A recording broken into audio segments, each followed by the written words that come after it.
आज का जो हमारा एजेंडा है उसको बना लें करेंसी कन्वर्टर है। जैसे करेंसी कन्वर्टर ऐप का सबसे पहले हमें कम करके नक्शा खरीदते हैं यहाँ पे तो हमें करना क्या है। आई थिंक स्क्रीन से नहीं हो रही।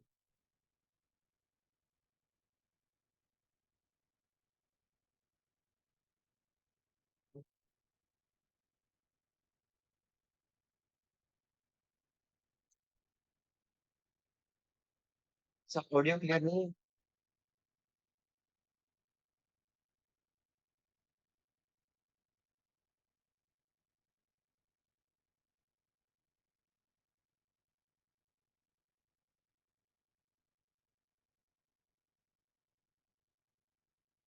मेरी स्क्रीन विजिबल हो रही है आपकी स्क्रीन बता दें।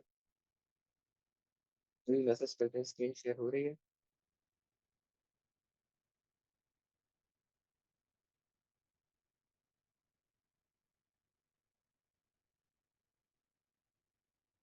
ठीक है। सो एक नक्शा खींचते हैं कि आज हमें बनाना क्या है। बेसिकली हमने बनाना है करेंसी कन्वर्टर है। इस ऐप में होगा क्या कि सबसे पहले हमें यूजर एक इनपुट देगा जैसे आप लोगों ने गूगल पे देखा होगा। फिर यहाँ पे भेजा गूगल टू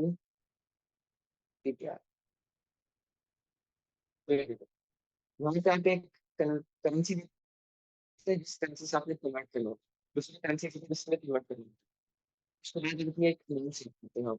तो क्या मुझे बताइए $2 कितने होते हैं इससे कहते हैं। तो किसी को चाहिए $3 कितने होते हैं तो मुझे गूगल पे आपने बताया कितने होते हैं। यहाँ से अपनी करेंसी कह सकता हूँ कि किस करेंसी से मुझे किस करेंसी में कन्वर्ट करना है। तो अब मैं कह रहा हूँ कि यहाँ पे मुझे चाहिए भाई इंडियन रुपीज से पाकिस्तानी रुपीज में कन्वर्ट करना है। मैंने कहा 3 इंडियन रुपीज कितने होते हैं तो मुझे गूगल ने कहा कि 10 पाकिस्तानी रुपीज होते हैं। कुछ इस किस्म का ही हम डिजाइन लिखा है उससे रहेगा इस फोटो का। हम कमांड लाइन को यूज करके बात करेंगे। सर तो ये कुछ नहीं बनाना है। सबसे पहले क्या होगा यहाँ पे आपको बता दूँ। ये एक 100% फील्ड होगी। सर जिसमें यूजर लिखेगा कि उसको किस करेंसी से कन्वर्ट करना है उसके बाद हमारे पास एक सेकंड इनपुट होगा जिसमें यूजर लिखेगा कि किस करेंसी ये कन्वर्ट करना है।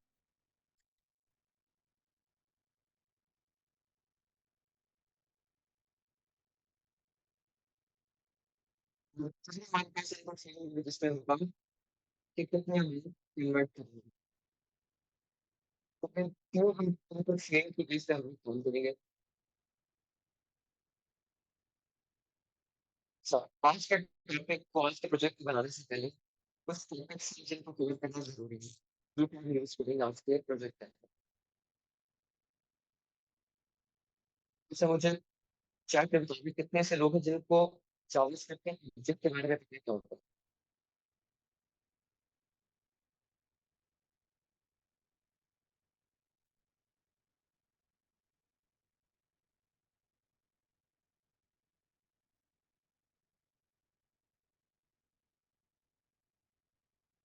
और कौशल ये वॉइस का शायद इशू आ रहा है। मैं समझा कि मेरे प्रॉब्लम है। मैंने दूसरी स्ट्रीम पे भी ऑन करके देखा है तो स्टूडेंट के मैसेजेस भी आ रहे होंगे। आपने देखा है कि वॉइस आपकी शायद थोड़ी डिस्टॉर्ट आ रही है। अरे बस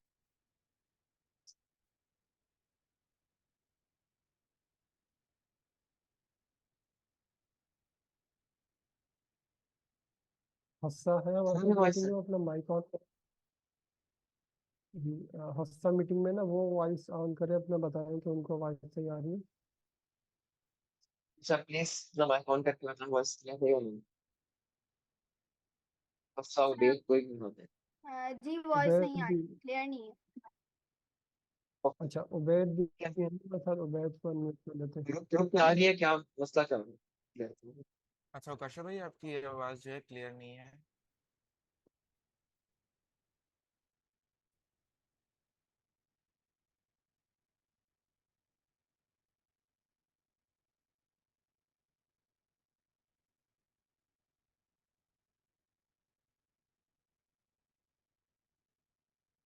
क्लियर आ रही है आवाज। नहीं, थोड़ा सा अभी भी इंटरप्ट कर रही है आपकी वॉइस, है ना? थोड़ी सी अभी भी इंटरप्ट कर रही है।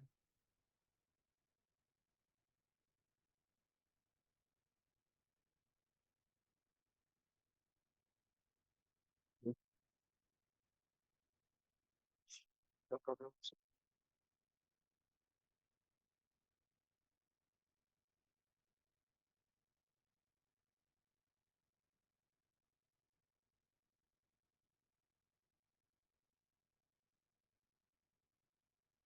सब बताएं, क्लियर है बस?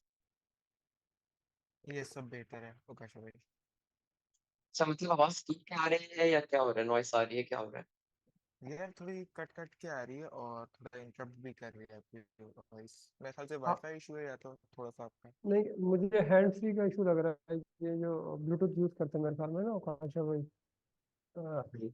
कोई वाइड वाला लगा ले है ना, और उससे बात करके देखें। वाइड वाला हो कोई अगर रखा हुआ है हैंड फ्री तार वाला, तो भी है। अगर है। अगर मदद करें तो मेरे पास थी।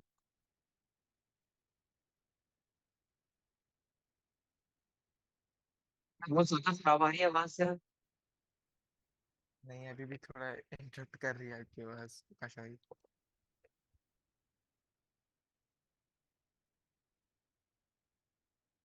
तो पहले आप थोड़ी देर कोई बात करें, मैं देखूँ आपकी आवाज़ अच्छा, जो है। कैसे चेक करने के लिए।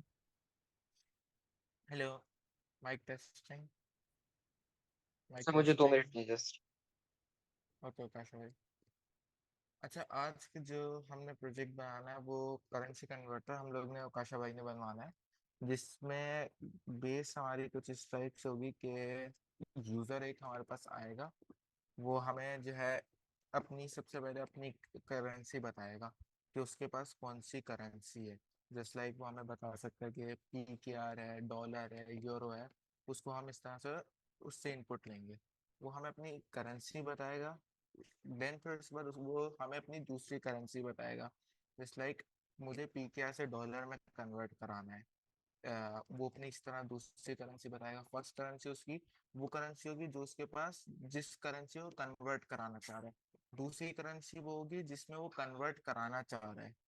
एंड देन फिर उसके बाद जो है हम उसको कैलकुलेट करेंगे, जो हमारे पास पीछे लॉजिक लगी हुई होगी। जो भी हमारा रेट बनता है, जैसे डॉलर को जो है PKR में कन्वर्ट करेंगे।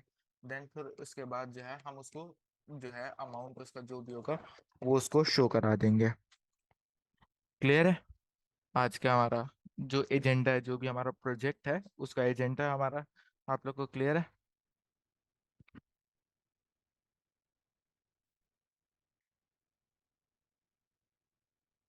जी यस। कौशल भाई, इसकी आवाज़ तो काफ़ी बेहतर है। वैसे यदि आप देखें अब आप आपसे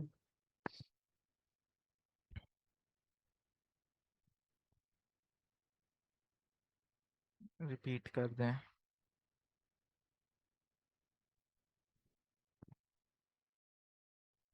वेट कर लेते हैं थोड़ा सा ओकाशा भाई की माइक सेट हो जाए ना, देन फिर उसके बाद वो स्टार्ट करते हैं। तो आगे फिर उस हिसाब से चलते हैं हम लोग।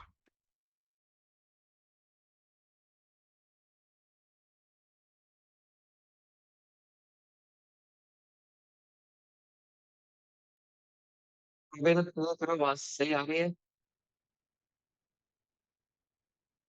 थोड़ी बेहतर हुई ओकाशा भाई, अब आपकी आवाज़ थोड़ी सी बेहतर हो गई। भाषा कंटिन्यू करें 2-4 मिनट, हम उसकी आपकी पूरी वॉइस सुनेंगे ना, जब तक कुछ बोले और फिर आपको बताते हैं। चलिए, ठीक है। अच्छा, तो बेसिकली आज जो हमारा टॉपिक है वो है करेंसी कन्वर्टर। लेकिन उससे पहले हमने कुछ चीजें जो है वो कवर की है, जिसमें जावास्क्रिप्ट के अगेंस्ट पे कुछ कॉन्सेप्ट आते हैं। तो हमने पहले वो कवर करने हैं। उसकी बेस पे हम लोग आगे चीजें लेके चलेंगे। अच्छा, मैंने क्वेश्चन किया था कि कितने लोग हैं जिनको जावास्क्रिप्ट के ऑब्जेक्ट के बारे में पता है?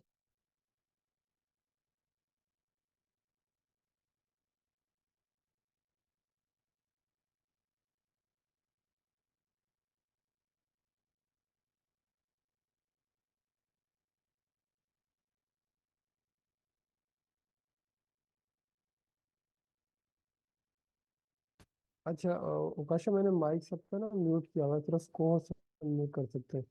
तो अब वो यहाँ तो चैट में बताएंगे आपको स्टूडेंट्स, ठीक या है। वो हैंड रेस करके बताएंगे? ओके सर देखें, सबसे पहले हम लोग जावास्क्रिप्ट ऑब्जेक्ट को हेवी से पूछ दे देते हैं, उसका जो कॉन्सेप्ट है वो देख लेते हैं, उसके बाद हम अपने प्रोजेक्ट की तरफ मूव करते हैं। सर हमारी सबसे पहला काम होता है कोई भी प्रोजेक्ट बनाना या फोल्डर क्रिएट करना।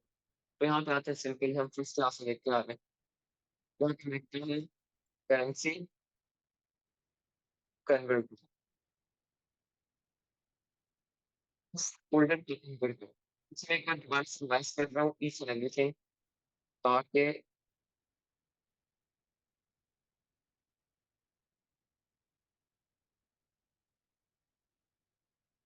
सब इस फोल्डर को हमने क्या करना है, टर्मिनल में ओपन करना है। उस फोल्डर को टर्मिनल में ओपन करने के लिए यहाँ पे हम लिखेंगे जाके CMD। इधर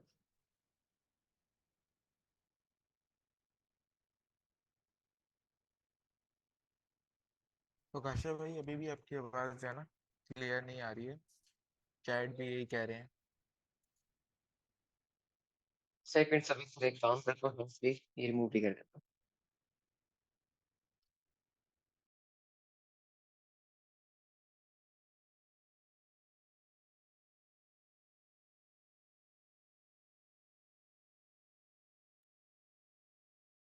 मुकाशा, आपके साथ जो ये को होस्ट हैं हफ्सा, अगर वो करवा सकती हैं तो उनको दे दें, या उबैद को, अगर अब आप आवाज़ बेहतर क्लियर आ रही समझते है? हैं, या आप अपना माइक चेंज कर लें कोई। अब आवाज़ क्लियर है? जी ये बिल्कुल क्लियर थे, अभी लास्ट में जो आपने पूछा। अच्छा, अब मैंने ना जी हैंड क्लियर है। ईयरबड्स रिमूव कर दिए हैं। हाँ अब क्लियर है ना? अब बता दें।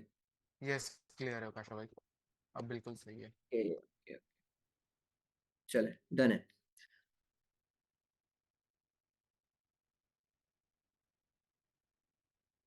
ओके, अच्छा, तो मैं कह रहा था एक बार दोबारा से रिपीट कर लेते हैं चीज़ों को, सब कुछ रिमूव करते हैं। देखिए, हम जब भी टाइप स्क्रिप्ट की बात करते हैं, टाइप स्क्रिप्ट के किसी भी प्रोजेक्ट की बात करते हैं, सबसे पहले हमने बनाना होता है एक अलग फोल्डर। हम यहाँ पे जाए न्यू, फोल्डर का कोई भी नाम रखना होता है, तो मैं कह रहा हूँ करेंसी कन्वर्टर, ये मेरे फोल्डर का नाम है। अब इस फोल्डर को ओपन करना है। अच्छा, अब इस फोल्डर को हमने VS कोड में ओपन करना है, उससे पहले हमें इसको टर्मिनल में ओपन करना है। तो इस फोल्डर को टर्मिनल में ओपन करने की कमांड है CMD। आपको यहाँ पे टॉप पे एक सर्च बार दिख रहा होगा, यहाँ क्लिक करें। अच्छा, मेरा विंडोज 11 है, किसी का विंडोज 10 होगा, तो सर्च बार हर किसी में सेम होता है। तो आपने यहाँ पे जाना है, ये जो भी टेक्स्ट लगा हुआ है इसको रिमूव करना है, कट करना है। यहाँ पे लिखना है CMD कि इस फोल्डर को टर्मिनल में ओपन करो। अच्छा, मैं साथ साथ चैट भी देख रहा हूँ, तो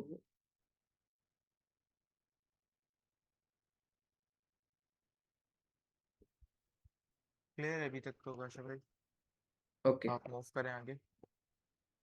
चले। अच्छा, अब इस फोल्डर को हमने टर्मिनल में ओपन करना है, तो मैंने लिखा CMD, ये मेरा प्रोजेक्ट या फोल्डर टर्मिनल में ओपन हो गया। अच्छा, अब इसको मुझे VS कोड में भी ओपन करना है, तो जल्दी से बता दें क्या कमांड है VS कोड में इस प्रोजेक्ट को ओपन करने की, चैट पे बता दें।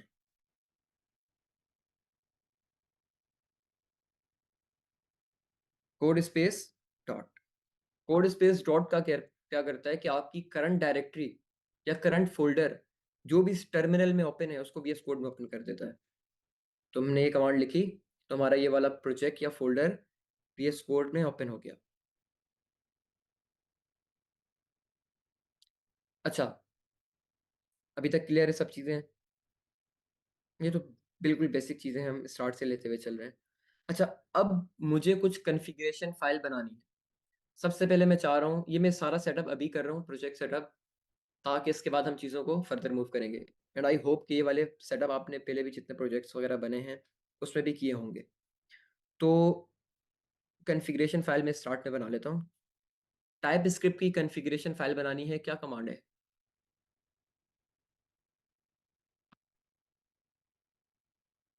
टाइप स्क्रिप्ट की कॉन्फ़िगरेशन फाइल बनानी है, तो क्या कमांड है? tsc minus init configuration file बन गई। अब हमें बनानी है Node.js की कॉन्फ़िगरेशन फाइल या पैकेज की कॉन्फ़िगरेशन फाइल बनानी है। अगर सिंपल कहें तो package.json की फाइल बनानी है। क्या कमांड है?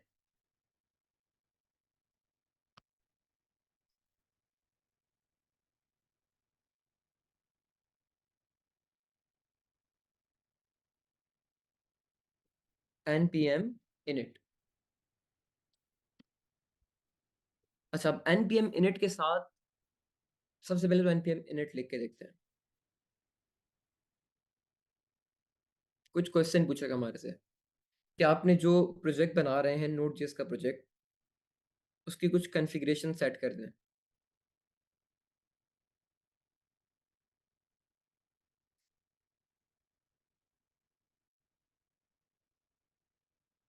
सबसे पहले पूछ रहे हैं पैकेज का नाम। अच्छा, यहाँ पे अभी के लिए हम लोग हर चीज़ को यस यस करते हैं। सिर्फ एंटर प्रेस करें, आप जस्ट एंटर प्रेस करें और कुछ नहीं करें। जो भी सवाल पूछ रहे हैं एंटर प्रेस करते जाएं। वो आपके लिए एक अदद कॉन्फ़िगरेशन फाइल package.json की फाइल बना देगा। वो कह रहा है कि इज दिस ओके? मैंने कहा भाई ओके, डन। यहाँ पे आप देखें आपके पास एक package.json की फाइल बन गई। नहीं नकाशा अब भाई, ये दो ये फाइल्स बहुत लंबा नहीं हो गया कि हम एंटर एंटर एंटर एंटर करे जा रहे हैं? ये थोड़ा अच्छा, लंबा लंबा तरीका नहीं क्या? हो गया? चलो डिलीट करते हैं इसको, कुछ और शॉर्टकट देखते हैं। डिलीट ठीक करते है, हैं। हर जगह शॉर्टकट चाहिए होता है ना हमें, टाइम हाँ वेस्ट बिल्कुल, नहीं कर सकते हम। बिल्कुल। मैंने फाइल डिलीट कर दी package.json की। अब मुझे इसके सवालों के जवाब नहीं देने। मैं चाह रहा हूँ एक ऐसी कमांड लिखूँ जिससे ये मुझे खुद बना दे। npm init तक तो पहले वाली कमांड मैंने लिखा, npm init आगे स्पेस, आगे मैंने कहा -5। इसका मतलब है कि आप जो भी सवाल पूछ रहे हो सबको यस ही कंसिडर करो। जितने भी आपने मेरे से सवाल पूछे थे उसको सबको यस कंसिडर करके पैकेजेशन की फाइल बना। मैंने कहा ठीक है। ये देखिए, बगैर कोई सवाल पूछे टाइप स्क्रिप्ट सॉरी package.json की फाइल मेरे लिए बन गई। जो काम पहले package.json में था सेम काम यहाँ पे। अच्छा, अब हमने दो फाइल्स अपनी बना ली। अब हमारा मेन काम है कोडिंग करना। क्या मेन काम है? कोडिंग करना। कोडिंग करने के लिए क्या करते हैं हम लोग? एक अदद फाइल क्रिएट करते हैं। और फाइल क्रिएट करने के लिए आप लोग देख लेना, यहाँ पे दो आपको 4 बटन दिख रहे हैं टोटली। इसमें से एक है न्यू फोल्डर का और एक है न्यू फाइल का। हमने न्यू फाइल क्रिएट करनी है, ना कि फोल्डर। तो आप इस पे क्लिक करेंगे। यहाँ पे आप कुछ भी नाम रख लें। मैंने कहा index.ts। .ts का मतलब मेरी फाइल का नाम, सॉरी .ts का मतलब एक्सटेंशन टाइप स्क्रिप्ट की। इंडेक्स मेरी फाइल का नाम, आगे .ts का मतलब टाइप स्क्रिप्ट की फाइल बनने जा रही है। मैंने कहा बना दो। उसने कहा ठीक है। अच्छा, यहाँ पे कितने ऐसे लोग हैं मुझे एक चीज़ बताएं जिनको पता है कि वेरिएबल में हम क्या स्टोर करते हैं और हमारे पास एरेज क्या होती हैं। ज़्यादा डेप्थ में जाने की ज़रूरत नहीं है, थोड़ा बहुत पता हो कि ये चीज़ें क्या होती हैं। कितनों को पता है कि एरे क्या होता है और वेरिएबल क्या होता है? डेटा। ओके, तकरीबन सबको ही पता है कि वेरिएबल क्या होता है। एरे का मोस्ट प्रोबेबली 60-70% लोगों को पता होगा। ओके, अच्छा। अब यहाँ पे जो सबसे समझने वाली चीज़ है वो ये है कि हम वेरिएबल बनाते क्यों हैं। वेरिएबल बनाने का फ़ायदा होता है कि हम अपने डेटा को वेरिएबल के अंदर स्टोर करें। सबसे पहला और बेहतरीन फ़ायदा वेरिएबल बनाने का क्या है कि हम अपने डेटा को वेरिएबल में स्टोर करें। अब यहाँ पे जो टर्म आई ना डेटा, अब सारा गेम उसका है। अब हमने डेटा को समझना है डिफरेंट फॉर्मेट्स के अंदर। ये जो मैंने बात की ना, एरे, ऑब्जेक्ट, ये कुछ भी नहीं है, ये डेटा है हमारे पास, लेकिन डिफरेंट फॉर्मेट्स के अंदर है। मिसाल के तौर पे मेरे पास अगर इमेज की फाइल बनानी है तो वो भी डेटा है, लेकिन वो एक स्पेसिफिक फाइल फॉर्मेट के अंदर स्टोर है, dot PNG, dot JPEG, dot GIF. PDF की फाइल बनानी है तो डॉट पीडीएफ के फॉर्मेट के अंदर ही वो स्टोर होगा डेटा, है डेटा ही, लेकिन मल्टीपल फॉर्मेट्स के अंदर मेरा वो डेटा स्टोर हो रहा है।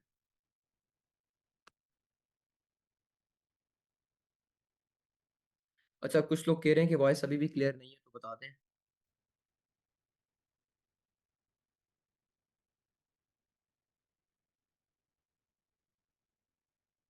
अच्छा उबैद, बता दें वॉइस क्लियर है या नहीं।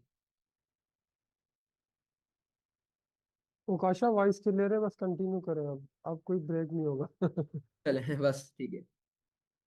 अच्छा, अब देखिए हमारे पास डेटा की मुख्तलिफ, मैं यहाँ पे टाइप्स लिख रहा हूँ। ये मैंने लिखा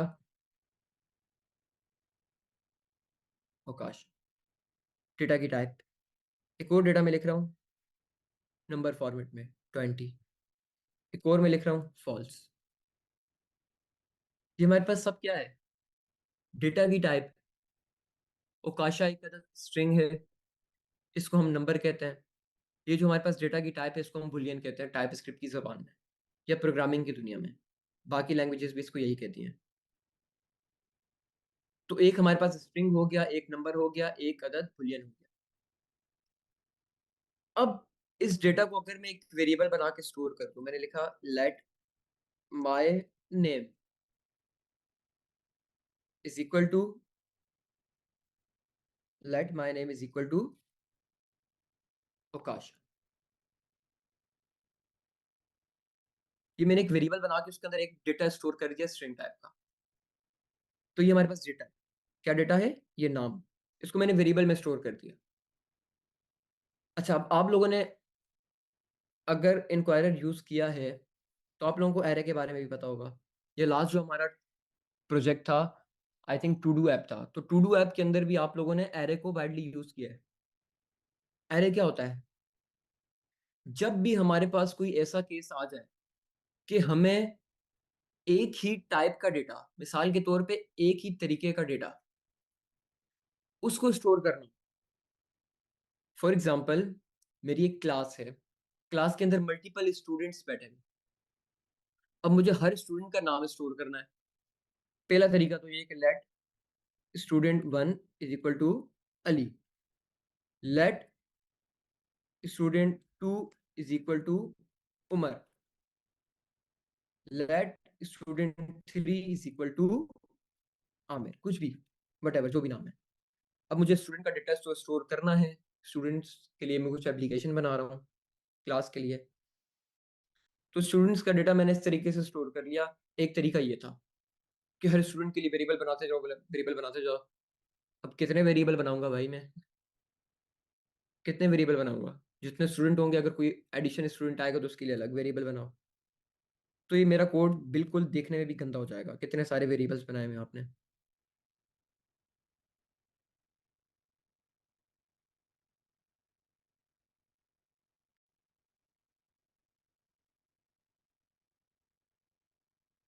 ओके,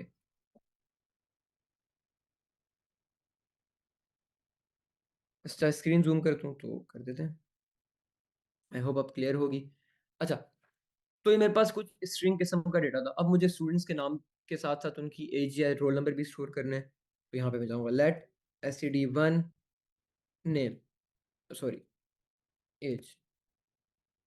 अब मैं इनके नाम के साथ साथ इनकी एज भी स्टोर करूंगा, लेट std2 एज।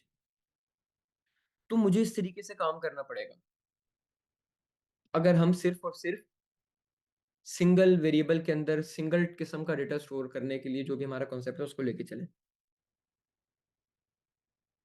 ये तरीका हमारे पास उस वक्त तक सही है जब तक हमारे पास कोई एक किस्म का डेटा हो।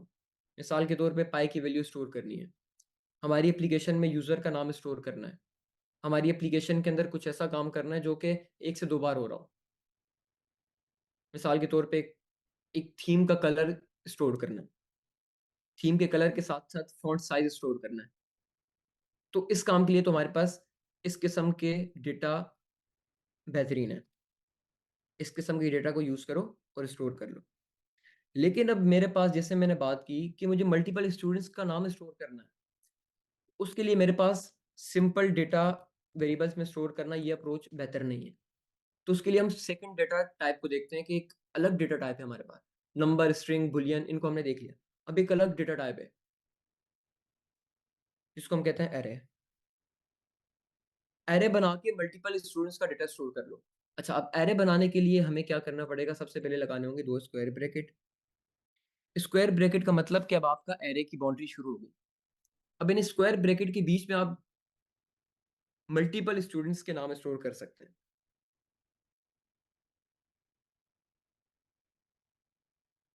मिसाल के तौर पे मैंने फर्स्ट स्टूडेंट का नाम स्टोर करना है। स्टूडेंट का नाम किस फॉर्मेट में आता है? स्ट्रिंग में। तो मैंने कहा भाई यहाँ पे लिख दो अली। अब मुझे एक और स्टूडेंट का नाम स्टोर करना है।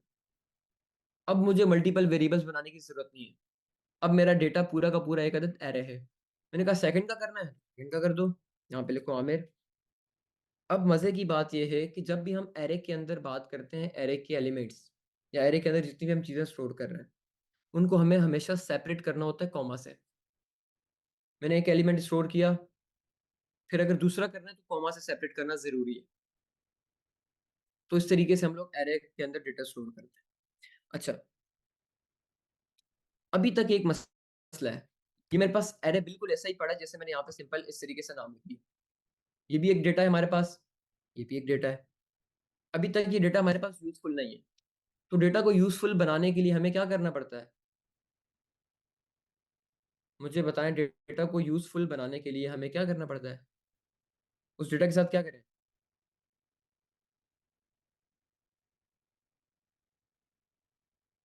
स्टोर कर दें। कहाँ पे? वेरिएबल्स के अंदर। इस डेटा को हम वेरिएबल में स्टोर कर देते हैं। मैंने कहा let students is equal to, आगे हमारा डेटा, मल्टीपल डेटा है, मल्टीपल स्टूडेंट्स का डेटा है, तो इस तरीके से स्टोर कर लें। अच्छा, 1 मिनट प्लीज होल्ड करें। अच्छा उबैद, आप इसको एक बार रिवाइज करवा दो, फिर आगे चलते हैं।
अच्छा, सॉरी वो, अच्छा कुछ स्टूडेंट कह रहे हैं कि हम यहाँ प्रोजेक्ट बनाने आए थे, तो ये क्या हो रहा है?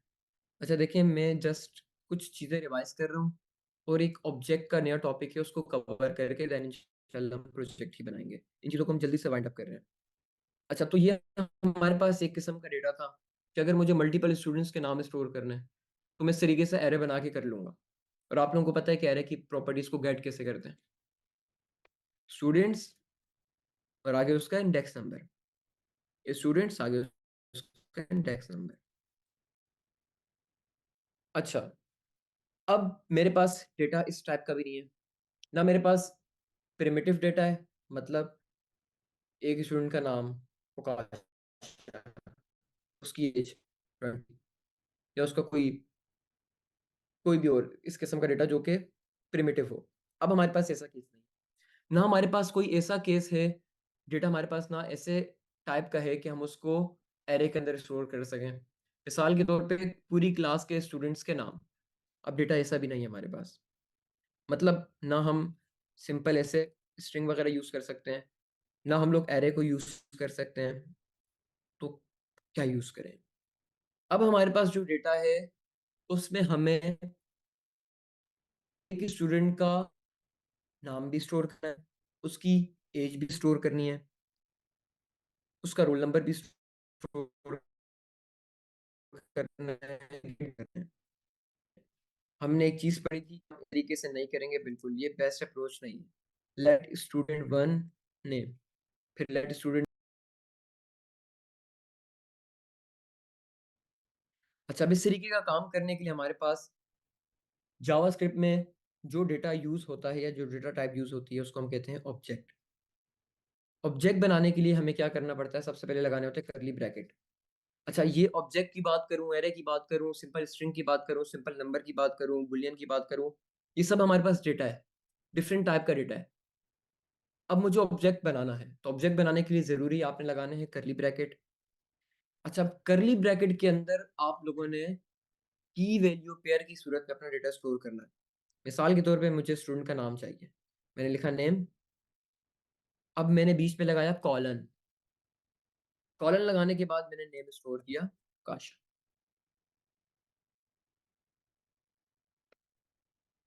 अच्छा, इसको हम कहते हैं ऑब्जेक्ट की एक अदद प्रॉपर्टी।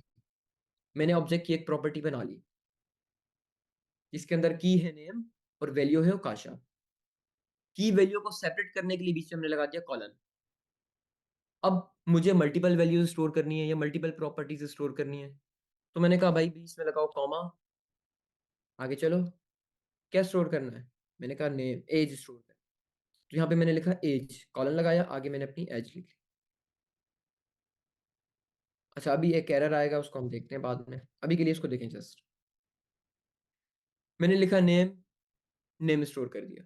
अच्छा, अब ये भी हमारे पास एक किस्म का डेटा ही है। इस डेटा को यूजफुल बनाने के लिए क्या करना पड़ेगा, डेटा को यूजफुल बनाने के लिए हमें क्या करना पड़ता है, इस डेटा के साथ क्या करना पड़ेगा।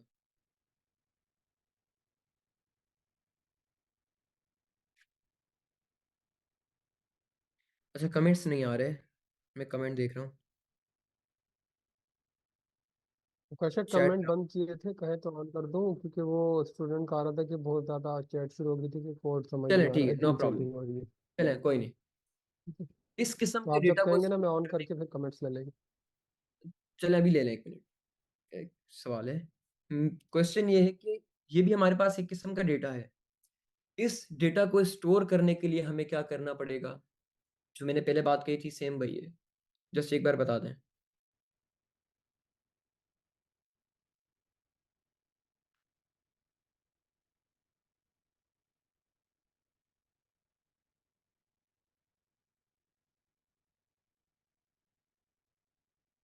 अच्छा, कमेंट्स नहीं आ रहे तो चलें कोई नहीं। इस डेटा को स्टोर करने के लिए भी हमें कोई भी वेरिएबल चाहिए। वेरिएबल बनाना बहुत सिंपल है, लेट स्टूडेंट, वेरिएबल का नाम कुछ भी रख ले, मैंने लिखा student data is equal to के बाद हम स्टोर करते हैं कोई भी डेटा, किसी भी किस्म का डेटा। तो इस केस में मैंने अपना डेटा स्टोर कर दिया पूरा का पूरा ऑब्जेक्ट, ये मेरा पूरा का पूरा ऑब्जेक्ट एक किस्म का डेटा है, तो मैंने पूरा का पूरा ऑब्जेक्ट स्टोर कर दिया। जहां तक क्लियर है कि ऑब्जेक्ट क्या होते हैं, क्योंकि हम ऑब्जेक्ट को यूज करेंगे।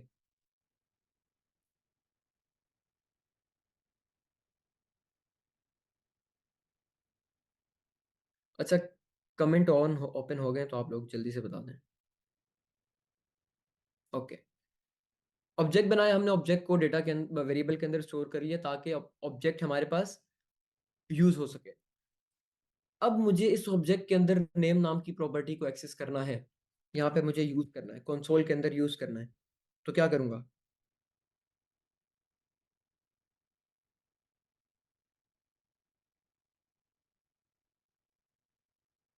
ऑब्जेक्ट की नेम नाम की प्रॉपर्टी को मैंने यूज करना है, क्या करूंगा, सबसे पहले तो ऑब्जेक्ट का नाम लिखते हैं।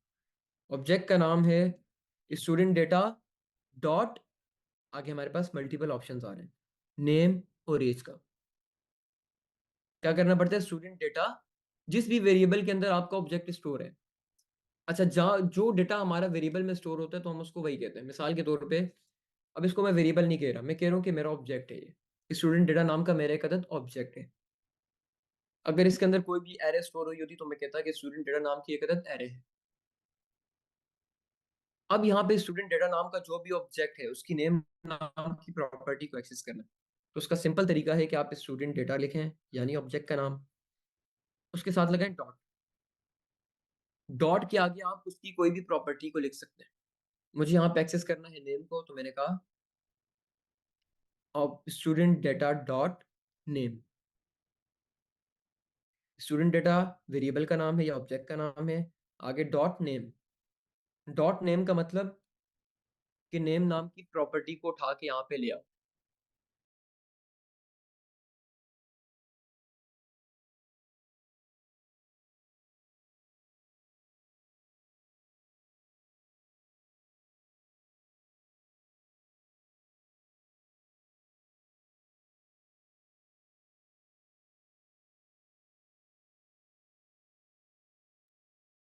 अच्छा, ये तरीका था हमारे पास ऑब्जेक्ट की प्रॉपर्टी को एक्सेस करने का।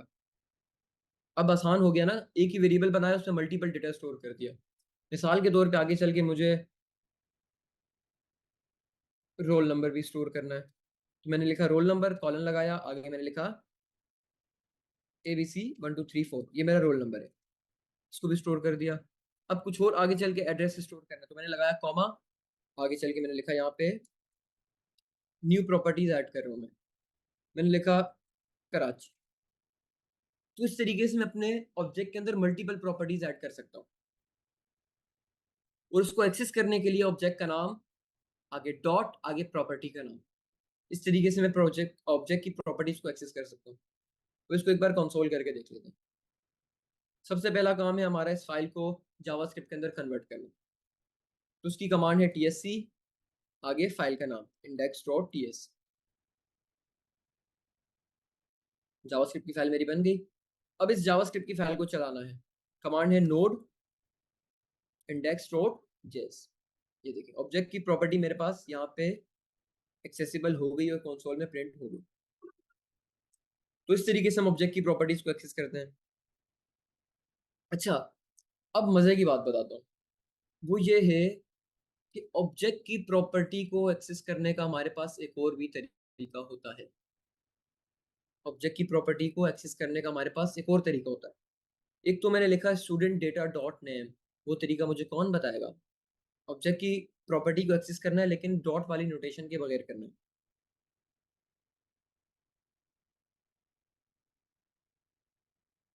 डॉट नहीं यूज करना।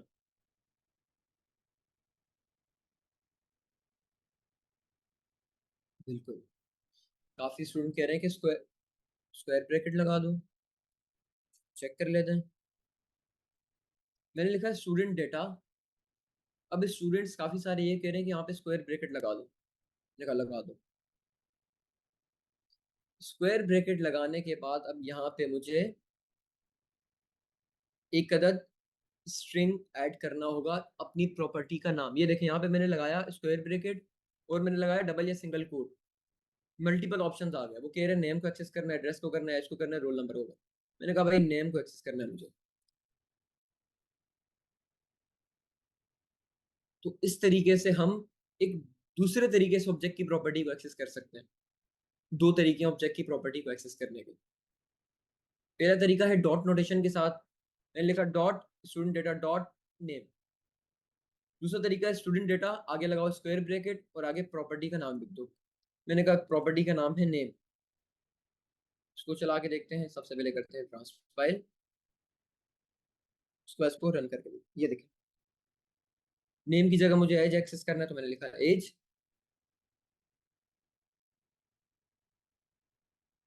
एज भी इस तरीके से एक्सेसिबल हो गई। अब मेरा यहाँ पे एक सवाल है। अच्छा, ये चीजें मैं जो बता रहा हूँ ये प्रोजेक्ट के अंदर यूज होंगी आगे चल के, अब जो हम प्रोजेक्ट बनाएंगे। ये वाला तरीका हम क्यों यूज कर रहे हैं? जब हमारे पास डॉट की नोटेशन के साथ ऑब्जेक्ट की प्रॉपर्टी एक्सेस करने का एक तरीका मौजूद है, तो ये वाला तरीका यूज करने का क्या फायदा है? डॉट लगा के कर दें। डॉट वाली आसान है ना, डॉट लगाएं वो आपको बता देगा। अच्छा, यहाँ पे किसी ने कहा है कि डायनेमिक वैल्यू को अगर करना हो, ये क्या बात कर दी किसी ने? ये किसी ने क्या बात कर दी कि डायनेमिक वैल्यू को स्टोर करना, एक्सेस करना? मिसाल के तौर पे हमें किसी भी ऑब्जेक्ट की डायनेमिक प्रॉपर्टी को एक्सेस करना है अगर, तो डायनेमिक से मुराद मेरे पास एक अदद ये वेरिएबल है, let property is equal to name. अब मुझे इस वेरिएबल की मदद से ऑब्जेक्ट की प्रॉपर्टी को एक्सेस करना है। अब मुझे वेरिएबल का नाम, अब इसको ऐसे समझें, मिसाल के तौर पे ये प्रॉपर्टी का नाम मुझे यूजर इनपुट बॉक्स में देगा कि भाई मुझे नेम को एक्सेस करना है या मुझे एज को एक्सेस करना है। ये वाला वेरिएबल प्रॉपर्टी का नाम मुझे यूजर इनपुट बॉक्स में देगा, यूजर से मैं इसको एक्सेस करूंगा, यूजर देगा। तो इस किस्म के काम को करने के लिए हमारे पास स्क्वायर वाली नोटेशन यूज होती है। कैसे होती है? अब यहाँ पे मुझे प्रॉपर्टी को एक्सेस करना है। अब यहाँ पे अगर मैं लिखूं स्टूडेंट डेटा डॉट प्रॉपर्टी, तो इस तरीके से तो मैं एक्सेस नहीं कर सकता भाई, क्योंकि डॉट प्रॉपर्टी अगर मैं लिखूंगा तो वो यहाँ पे इस ऑब्जेक्ट के अंदर डॉट प्रॉपर्टी को चेक करेगा, कहेगा कि प्रॉपर्टी नाम की कोई भी यहाँ पे प्रॉपर्टी पड़ी हुई है, ऐसे वो इस तरीके से चेक करेगा। लेकिन इस केस में हमारे पास प्रॉपर्टी नाम की कोई भी प्रॉपर्टी नहीं पड़ी हुई, तो डॉट के साथ मैं नहीं कर सकता। दूसरा तरीका है कि स्क्वायर ब्रैकेट लगाओ, यहाँ पे हार्ड कोडेड वैल्यू देने के बजाय वेरिएबल का नाम लिख लो। अब यहाँ पे एक एरर आ रहा है, उसको अभी के लिए इग्नोर करें, यहाँ पे नहीं लगा, सॉरी यहाँ पे नहीं लगा के। अच्छा, ये एनी जो मैंने लगाया है ये हमारे पास वेरिएबल की टाइप डिफाइन करने के लिए होता है, तो अभी के लिए एनी लगा दें, इसकी डेप्थ में जाने की भी जरूरत नहीं है। इसको हम फर्दर क्लासेस के अंदर ऑन साइट क्लासेस में या लाइव क्लासेस में ही कवर करेंगे। तो अभी के लिए इसको एनी रखें। एनी का मतलब कि कुछ भी हो सकता है। अब मैंने अपनी वेरिएबल ऑब्जेक्ट की प्रॉपर्टी को एक्सेस करने का तरीका कर दिया थोड़ा सा डायनेमिक। डायनेमिक से मुराद, अब इसको चला के देखते हैं, चला के देखेंगे क्या प्रिंट होगा। क्या प्रिंट हुआ? उकाशा। अब इसको मैं चेंज करके मैं कर रहा हूँ, मुझे एज को एक्सेस करना है, तो इसको चेंज करके मैंने एज लिख दिया, तो एज प्रिंट हो गई। इसी तरीके से डायनेमिकली अब मैं ऑब्जेक्ट की प्रॉपर्टी को एक्सेस कर सकता हूँ। जरूरी नहीं है कि ये वैल्यू यहाँ पे हार्ड कोडेड हो, ये वैल्यू यूजर मुझे इनपुट बॉक्स में भी दे सकता है कि मुझे एज को एक्सेस करना है, नेम को करना है, रोल नंबर करना है, एड्रेस करना है। तो इस काम के लिए हम लोग डॉट वाली नोटेशन की बजाय स्क्वायर वाली नोटेशन को यूज करते हैं ऑब्जेक्ट की प्रॉपर्टी को एक्सेस करने के लिए। यहां तक क्लियर है तो बताएं, फिर हम आगे अपने प्रोजेक्ट की तरफ चलते हैं।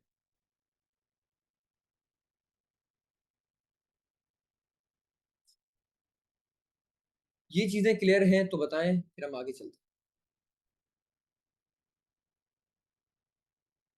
अच्छा, एक बार दोबारा से रिवाइज करवा देता हूँ जल्दी से। इन दो चीजों को करते हैं कमेंट, भूल जाए इनको। ये क्या लिखे आप भूल जाए। ये हमारे पास एक अदद ऑब्जेक्ट बना हुआ है। ये बताएं कि ये ऑब्जेक्ट क्लियर है कि ये ऑब्जेक्ट क्या है? जल्दी से बता दें, ये ऑब्जेक्ट क्लियर है, ये ऑब्जेक्ट क्या है हमारे पास? अभी के लिए प्रॉपर्टी एक्सेस करना भूल जाए, सबको क्लियर है। ऑब्जेक्ट हमारे पास एक किस्म का डेटा है भाई, स्टोर कर दिया वेरिएबल के अंदर, काम सेट हो गया। उस वेरिएबल को हमने टाइप भी दे दी एनी। ये इस वजह से दी क्योंकि यहाँ पे आगे चल के हमें एक एरर फेस करना पड़ता, जिसका सॉल्यूशन मैं भी आपको नहीं बता सकता, वो थोड़ा सा कॉम्प्लेक्स है, वो समझने में फिर आप लोगों को थोड़ा सा एडवांस होना पड़ेगा। अभी के लिए यहाँ पे लगाते हैं एनी। ऑब्जेक्ट की प्रॉपर्टी को एक्सेस करना है, बहुत सिंपल है। मैंने लिखा भाई student data dot name, name को एक्सेस कर लिया। मैंने लिखा डॉट एज, एज को एक्सेस कर लिया। अच्छा, सजेशन हमारे पास नहीं आ रही, उसका रीजन है कि हमने इसकी टाइप दे दी है एनी, तो इससे घबराना नहीं है। इसका एक सॉल्यूशन प्रोजेक्ट खत्म होने के बाद मैं आप लोगों को बता भी दूंगा, फिर उसको आप लोग कर लेना, फिर आप लोगों को इसकी सजेशन आना भी स्टार्ट हो जाएंगी। लेकिन अभी के लिए इसको ऐसे ही रखें। स्टूडेंट डेटा डॉट एज एक तरीका ये है प्रोजेक्ट की ऑब्जेक्ट की प्रॉपर्टी ऐड कर एक्सेस करने का। दूसरा तरीका है कि स्क्वायर नोटेशन के साथ एक्सेस करें। मिसाल के तौर पे यहाँ पे मैं लिखूँ स्टूडेंट डेटा, यहाँ पे लगाऊं स्क्वायर ब्रैकेट, और यहाँ पे मैं अपनी प्रॉपर्टी का नाम लिख दूँ। मैंने कहा नेम को एक्सेस करना है, मैंने कहा एज को एक्सेस करना है। अब ये देखें, ये हमारे पास जो भी age, name, address, roll number, ये जो भी हमारे पास प्रॉपर्टी का नाम है, ये आप देखिए स्ट्रिंग के अंदर आ रहा है। तो हम इसको वेरिएबल में स्टोर करके भी तो ला सकते हैं। ये तो हमारा थोड़ा काम आसान नहीं कर देगा कि अगर हमें यूजर से इनपुट बॉक्स में प्रॉपर्टी का नाम लेना है, यूजर हमें इनपुट बॉक्स में प्रॉपर्टी का नाम देगा, हमें पता है स्ट्रिंग फॉर्मेट में हमें मिल जाएगा, तो उसी स्ट्रिंग फॉर्मेट को हम लोग यहाँ पे डायरेक्टली पास करते हैं एक वेरिएबल में स्टोर करके, जैसे हमने यहाँ पे किया। मैंने लिखा प्रॉपर्टी, प्रॉपर्टी के अंदर मैंने एक अदद स्ट्रिंग स्टोर कर दिया। अब इस स्ट्रिंग को स्क्वायर ब्रैकेट के अंदर मैंने यहाँ पे डायरेक्ट वेरिएबल का नाम देके कर दिया। अब बैकग्राउंड में क्या होगा, इस प्रॉपर्टी की जगह पे हमारे पास कुछ इस तरीके का काम हो जाएगा, स्क्वायर ब्रैकेट और ये। अब ये तो वही पहले वाला काम हो गया, स्क्वायर ब्रैकेट से डायरेक्ट एक्सेस कर दो। तो स्क्वायर नोटेशन हम यूज करते हैं डायनेमिक प्रॉपर्टीज को एक्सेस करने के लिए, डायनेमिकली अगर हमें करनी। आई होप कि अब क्लियर होगा। फिर हम आगे चलते हैं प्रोजेक्ट की तरफ। डन, क्लियर है। अब जो हमारा सबसे पहला काम है, हमें पूरे के पूरे प्रोजेक्ट को सेटअप करना है। यूजर से इनपुट लेने के लिए हम लोग एक अदद पैकेज यूज कर रहे हैं। उस पैकेज का क्या नाम है?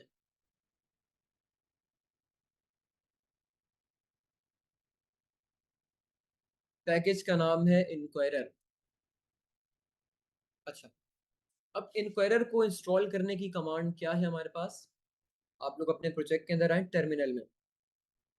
अगर कमांड नहीं याद आ रही, जहन में नहीं बैठ रही, तो यहाँ पे जाएं, यहाँ पे लिखें इंक्वायरर npm। फर्स्ट वाले लिंक पे क्लिक करें। यहाँ पे आपके सामने एक कदर पैकेज मैनेजर खुल गया npm करके। यहाँ पे जो कमांड है npm i इंक्वायरर। अच्छा, इंक्वायरर की मैं डिटेल में नहीं जा रहा क्योंकि ये फर्स्ट प्रोजेक्ट से ही हम यूज करते हुए आ रहे हैं। तो यहाँ पे सिंपल एक बटन पे क्लिक कर दें, इसको वो आपको कॉपी कर देगा। कॉपी करने के बाद आए कमांड प्रॉम्प्ट के अंदर, यहाँ पे लिखें npm i इंक्वायरर, या कॉपी पेस्ट करते हैं कमांड। npm i लिखें, npm इंस्टॉल लिखें, बात एक ही है।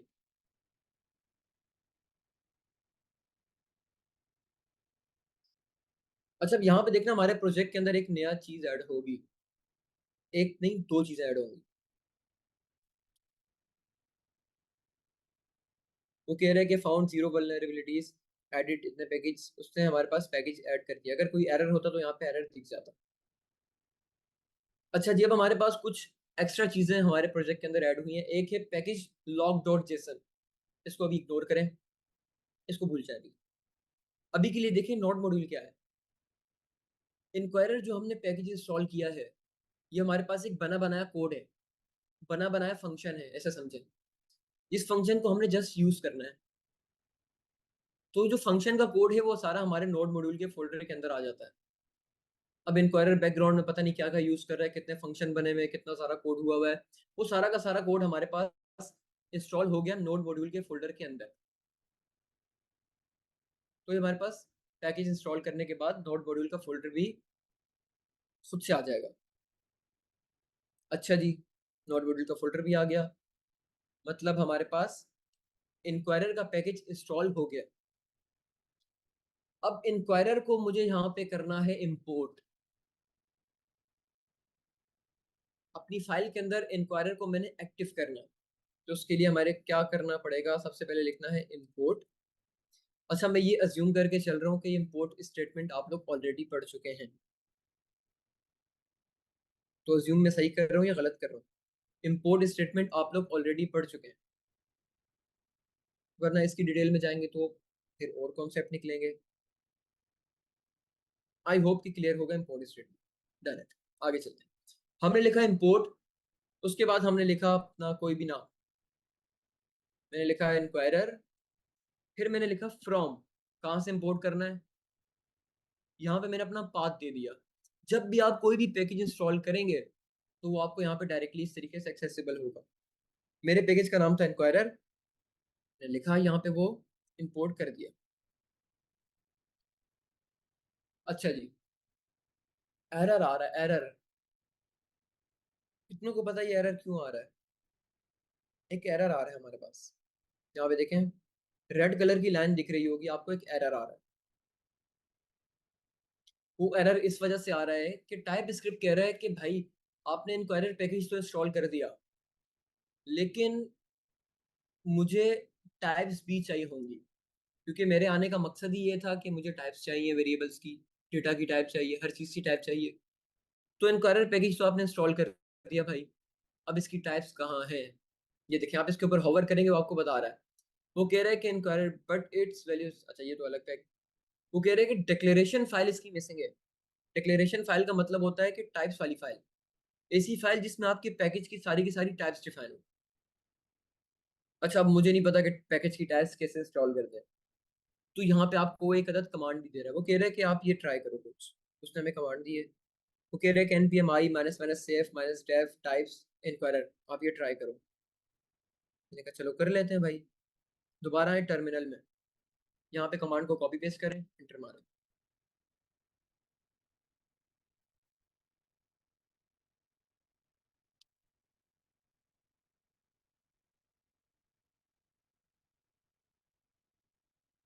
ओके, सेम हमारे पास जिससे ऊपर हुआ था सेम काम यहाँ पे हुआ, पैकेज हमारे पास इंस्टॉल हो गया।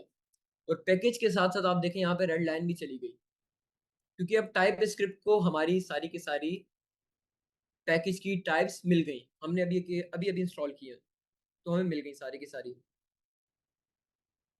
अच्छा, अब एक और चीज, ये जो हमने पैकेजेस इंस्टॉल किए हैं, इसका कोड हमारा सारा का सारा जाएगा नोड मॉड्यूल के फोल्डर में। और हमारे पास इन पैकेज की एक अदद रजिस्ट्री, कि हमारे पास पैकेज कौन सा इंस्टॉल हुआ है, किस वर्जन के साथ इंस्टॉल हुआ है, ये हमें सारा का सारा मिलेगा पैकेज जेसन की फाइल के अंदर। ये देखें, यहाँ पे आपको वो बता रहा है पैकेज जेसन की फाइल में कि भैया अभी अभी आपने एक अदद इनक्वायरर नाम का पैकेज इंस्टॉल किया है जिसका वर्जन ये है। उसके साथ साथ एक और डेव डिपेंडेंसीज करके एक अदद ऑब्जेक्ट की प्रॉपर्टी है, वहां पे हमें बता रहा है कि आपने अभी एक अदद टाइप्स ऑफ इनक्वायरर भी इंस्टॉल किए हैं जिसका वर्जन ये है। हमने कहा हाँ भाई ये बिल्कुल हमने अभी अभी इंस्टॉल किए हैं। तो उसने हमें यहाँ पे उसकी एंट्री करके भी बता दी कि आपके जो भी पैकेज जाएंगे। अच्छा, पैकेज जो हम इंस्टॉल करते हैं होता क्या है, देखें यहाँ पे मैं जो भी कमांड लिखूंगा npm i inquirer, सबसे पहले हमारे पास पैकेज जेसन के अंदर डिपेंडेंसीज के अंदर आके यहाँ पे एक एंट्री होगी कि फलाना पैकेज आप इंस्टॉल कर रहे हैं, इसका ये वर्जन है। सबसे पहले यहाँ पे एंट्री करेगा। उसके बाद हमारे कोड को कहेगा, पैकेज का जो भी कोड है उसको कहेगा कि हाँ अब आपकी एंट्री हो गई है, अब आप उठ के जाए नोड मॉड्यूल के फोल्डर के अंदर। तो हमारा सारा का सारा कोड नोड मॉड्यूल के फोल्डर के अंदर चला जाए। इस तरीके से आपका पैकेज इंस्टॉल होता है। अच्छा, अब हमने पैकेज को इंपोर्ट कर दिया ऊपर, इंपोर्ट इंक्वायरर फ्रॉम इंक्वायरर। अब हमें एक काम करना है, इंक्वायरर यूज करना है, मतलब यूजर से इनपुट लेना है। तो सबसे पहले यहाँ पे लिखते हैं इंक्वायरर, अब आप लिखेंगे डॉट। अच्छा, एक चीज बताएं मुझे, डॉट करके हम क्या एक्सेस करते हैं? ऑब्जेक्ट की प्रॉपर्टी। तो मतलब इंक्वायरर भी एक अदद ऑब्जेक्ट होगा बैकग्राउंड में, क्योंकि मैंने डॉट लिखा हुआ मुझे बता रहा है कि यहाँ प्रॉम्प्ट भी है, रजिस्टर प्रॉम्प्ट भी है, रिस्टोर डिफॉल्ट प्रॉम्प्ट भी है। तो मैंने कहा भाई मुझे प्रॉम्प्ट इसका एक्सेस करना है, तो उसने कहा कर लो। मैंने लिखा इंक्वायरर डॉट प्रॉम्प्ट। अब प्रॉम्प्ट हमारे पास एक अदद फंक्शन है, इसके अंदर हमें पास करना है एक अदद ऑब्जेक्ट। इंक्वायरर हमारे पास एक अदद फंक्शन है या मेथड है, इसके अंदर हमें पास करना है एक अदद ऑब्जेक्ट। उस ऑब्जेक्ट के अंदर हमें मल्टीपल चीजें देनी है। सबसे पहली चीज, अच्छा ऑब्जेक्ट को मैं पहले बता चुका हूँ, तो ऑब्जेक्ट को मैं दोबारा आपके सामने एक्सप्लेन नहीं कर रहा।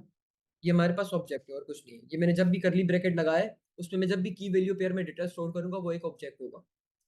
तो फिर चाहे आप इस ऑब्जेक्ट को बाहर किसी वेरिएबल में स्टोर करके यहाँ पे वेरिएबल का नाम यूज कर लें, या डायरेक्ट यहाँ पे ऑब्जेक्ट बना दें। मैंने कहा डायरेक्ट यहीं बनाओ, ज्यादा लंबी नहीं करो। उसने कहा ठीक है। अब इस ऑब्जेक्ट के अंदर मुझे कुछ प्रॉपर्टीज भी पास करनी है जो कि रिक्वायर्ड है। सबसे पहली एक प्रॉपर्टी है जिसको हम कहते हैं नेम, कि आप जो इनपुट बॉक्स ऐड कर रहे हैं उसका नाम क्या रखना है भाई। मैंने कहा उसका नाम रखना है फ्रॉम करेंसी। मैंने यहाँ पे सिंपल लिखा फ्रॉम। उसके बाद मैंने कहा एक अदद मैसेज भी ऐड करेंगे। अब ये मैसेज क्या होता है इसको आगे चल के देखते हैं।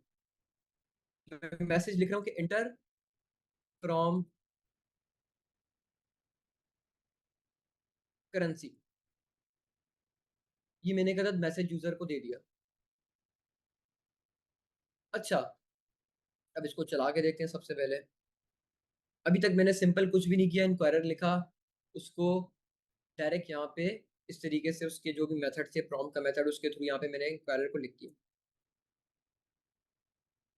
अब एक प्रॉब्लम है यहाँ पे, वो ये कि इंक्वायरर जो भी आउटपुट मुझे रिटर्न करेगा, मिसाल के तौर पे जो भी यूजर का इनपुट मेरे पास आएगा, जो भी यूजर इनपुट बॉक्स के अंदर लिख के मुझे देगा, उसको मैंने कहीं ना कहीं तो स्टोर करना है। हमने एक चीज पहले से पढ़ते आ रहे हैं कि किसी भी किस्म के डेटा को स्टोर करने के लिए हम वेरिएबल्स का इस्तेमाल करते हैं। मैंने वेरिएबल का नाम दे दिया आंसर या यूजर आंसर। इस वेरिएबल का मैंने नाम दे दिया, इस वेरिएबल का नाम है यूजर आंसर।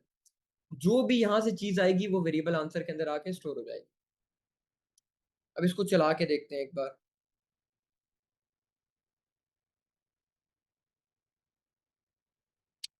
अच्छा जी, यहाँ पे कुछ लोग एक बात कर रहे हैं, उस बात पे अमल करने से पहले हम इसको एक बार एग्जीक्यूट करके देखते हैं। सबसे पहला काम है हमें इसको ट्रांसपाइल करना है टाइप स्क्रिप्ट से जावास्क्रिप्ट में, तो कर लेते हैं TSC आगे फाइल का नाम, सॉरी TS फाइल का नाम। मेरी टाइप स्क्रिप्ट जावास्क्रिप्ट में कन्वर्ट हो गई। अब मुझे टाइप जावास्क्रिप्ट को चलाना है, तो मैंने लिखा नोड आगे जावास्क्रिप्ट की फाइल का नाम। अब मेरे सामने एक अदद एरर आ गया। क्यों आया ये एरर?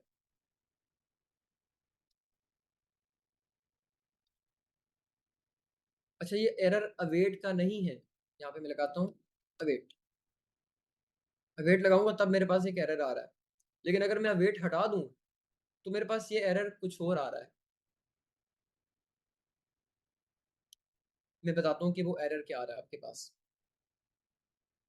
ये देखें, सब लोग जो जो इम्प्लीमेंट कर रहे हैं या बाद में करेंगे, इसको देखें, जावास्क्रिप्ट की फाइल को अपनी ओपन करके देखें। जो मैंने कोड टाइप स्क्रिप्ट की फाइल में लिखा था उसका पूरा का पूरा शक्ल या पूरा का पूरा नक्शा बदल के यहाँ पे आ गया है। अब अगर मैं अपने इस कोड को देखूं और इसको देखूं, तो मैं ये नहीं कहूंगा कि भाई जो मेरा ये कोड था सेम कोड यहाँ पे जावास्क्रिप्ट की फॉर्म में आके कन्वर्ट हो गया। ऐसा तो मैं नहीं कहूंगा, क्योंकि मुझे ऐसा कुछ दिख भी नहीं रहा। तो ये हुआ क्या? एक चीज अज्यूम करते हैं कि जावास्क्रिप्ट जो मेरी कन्वर्ट हुई है वो काफी पुराने वर्जन में कन्वर्ट हुई है। मुझे कैसे पता चला? यहाँ पे देखें, वेरिएबल आपका लेट से कन्वर्ट होके वार बन गया है। हमें एक चीज पता है कि वार यूज होता था पुरानी सदियों में, पुराने जमाने में वार यूज होता था। अब तो मॉडर्न जमाना है, लेट यूज होता है।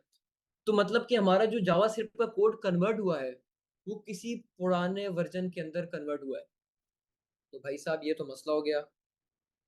तो इस मसले को रिजॉल्व करने के लिए हमारे पास tsconfig की फाइल अवेलेबल है। tsconfig की फाइल ये कहती है कि आप मेरे अंदर कुछ कॉन्फ़िगरेशन सेटअप हैं, उस कॉन्फ़िगरेशन को अपने वर्जन के मुताबिक चेंज करो। मतलब कि जिस जावास्क्रिप्ट वर्जन में आप चाह रहे हैं कन्वर्ट करना, उसके मुताबिक tsconfig की फाइल को चेंज करो। तो टारगेट के अंदर हम आके लिखते हैं ES 2022 या जो भी आपने वर्जन लिखना है। मैंने कहा कि 2022 वर्जन में मुझे कन्वर्ट करना है। जावास्क्रिप्ट का जो भी लेटेस्ट वर्जन चल रहा है उसके अंदर कन्वर्ट करना है, या 2022 एक स्टेबल वर्जन है तो उसमें कन्वर्ट करना है। उसी के साथ आपने यहाँ पे मॉड्यूल्स के अंदर कॉमन जेएस को हटा के क्या लिखना है? Node next.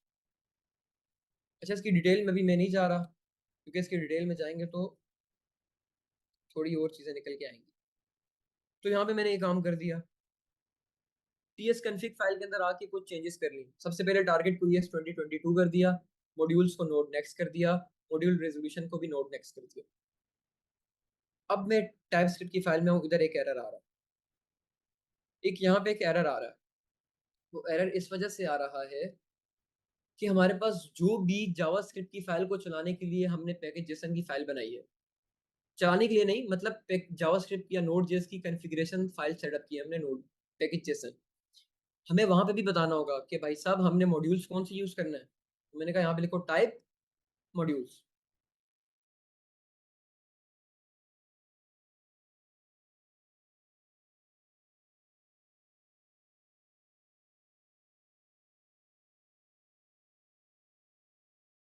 ना आपके सारे के सारे एरर्स चले जाएंगे। अभी भी कुछ एरर आएगा, वो मैं आपको दिखाता हूँ। सेकंड एरर आपके पास आएगा, यहाँ पे आपने एक अवेट लगाना होगा।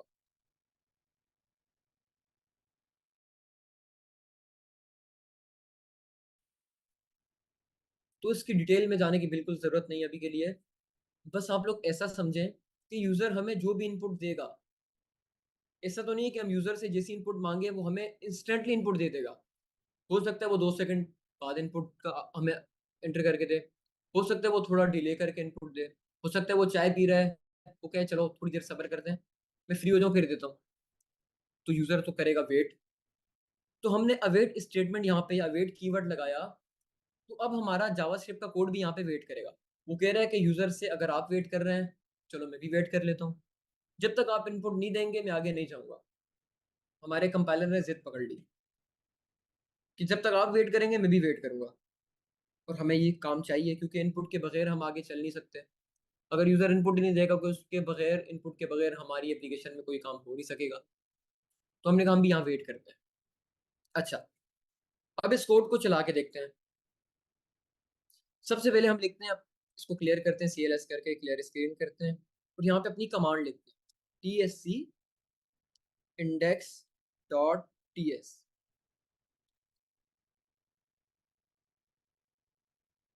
मैं कमेंट चेक कर रहा हूँ, कुछ लोग क्या पता कुछ नोटिस कर लें।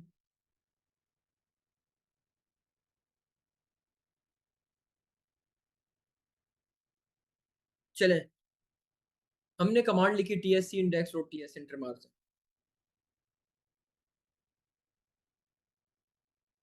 क्या मसला आ रहा है? ये आप लोगों के पास भी एरर आएगा। ये एरर आपके पास इस वजह से आ रहा है कि जब भी आप लिखते हैं TSC, सॉरी, हाँ, जब भी आप लिखते हैं TSC आगे फाइल का नाम, तो टाइप स्क्रिप्ट का कंपाइलर आपकी इस कॉन्फ़िगरेशन फाइल को रीड नहीं करता। ये जो आपकी TS config की फाइल है जिसमें हमने चेंजेस की थी अपने कंपाइलर की, ये देखिए यहाँ पे लिखा हुआ है कंपाइलर ऑप्शंस। जब तक हम TSC आगे फाइल का नाम लिखते हैं, हमारा कंपाइलर इस TS config की फाइल को रीड ही नहीं करता। तो मुझे एक बात बताएं, जब तक उस TS config की फाइल को रीड नहीं किया जाएगा, तो जो हमारी डिफॉल्ट कॉन्फ़िगरेशन होती है, जो कि पहले भी हो रही थी, उसकी बेस पे ही हमारा जावास्क्रिप्ट का कोड भी जनरेट हो जाएगा। यकीन नहीं आता तो जाके जावास्क्रिप्ट की फाइल में देख लें। अच्छा, एक मिनट, सॉरी, मैंने एंटर नहीं प्रेस किया। हाँ, TSC index.ts एरर आया, लेकिन जावास्क्रिप्ट का कोड जनरेट हो गया होगा। ये देखें, ये काम तो वही पुराना वाला हो गया, जिसकी पेज पे हमें पता है एरर आएगा ही आएगा। तो जब अगर हमें अपनी कॉन्फ़िगरेशन फाइल को रीडेबल बनाना है कि हमारा कंपाइलर फाइल को रीड करे, तो उसके लिए हमें TSC के आगे फाइल का नाम लिखने की जरूरत नहीं होती। हमें सिंपल लिखना है TSC और एंटर मारना है। आप TSC लिख के एंटर मारेंगे, आपकी फाइल ट्रांसपाइल हो गई जावास्क्रिप्ट में। लेकिन इस बार आपके कंपाइलर ने TS config की फाइल को भी रीड किया, उसकी बेस पे आपकी जावास्क्रिप्ट की फाइल जनरेट की। इसको यकीन नहीं आता तो खोल के देख लें एक बार। ये देखें, आपकी जो जावास्क्रिप्ट की फाइल है उसमें भी तकरीबन सेम कोड है जो आपकी टाइपस्क्रिप्ट की फाइल में था। हाँ, वो ज़रूर है कि आपकी टाइप्स जो होंगी वो रिमूव होके जावास्क्रिप्ट की फाइल बनेगी, लेकिन जावास्क्रिप्ट का वर्जन और इंपोर्ट स्टेटमेंट सारी की सारी सेम ही है। तो कुछ लोग होंगे जिनके पास ये एरर भी आ रहा होगा। तो इसको रिजॉल्व करने का तरीका है कि सिर्फ TSC लिखें, फाइल का नाम आगे से गायब कर दें, हटा दें। अब इसको एग्जीक्यूट करके देखते हैं, नोड index.js,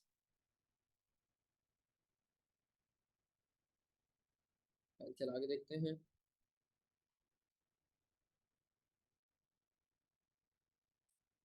अच्छा, पूछ लो।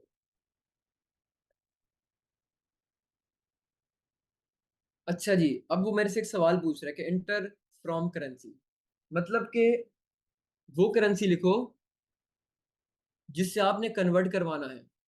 मैंने कहा PKR टू डॉलर, तो उसने कहा यहाँ पे लिखो PKR। मैंने लिखा PKR, लिख के एंटर मार दिया। आगे हमने कोड में कोई काम किया हुआ भी नहीं था, तो वो काम हुआ भी नहीं। ये हमारा वेरिएबल्स के अंदर तो आके स्टोर हो गया है, लेकिन इसको हमने कहीं यूज़ किया नहीं है, तो डेफिनेटली हमें कुछ दिखेगा भी नहीं। लेकिन अभी यहाँ पे एक बहुत बड़ी प्रॉब्लम है। वो प्रॉब्लम ये है कि मिसाल के तौर पे मैंने अपनी एप्लीकेशन के अंदर जो कंडीशन से चेक करवा रहा हूँ, अपनी एप्लीकेशन में मैं जिस कंडीशन से चेक करवा रहा हूँ, वहाँ पे मैंने PKR को कैपिटल में लिखा हुआ है। मैं कह रहा हूँ कि अगर यूज़र PKR कैपिटल में देगा, तभी मैंने कन्वर्ट करवाना है। अब यूज़र ठहरा सादा सा बंदा, उसने कहा यहाँ पे मैं लिख लेता हूँ PKR।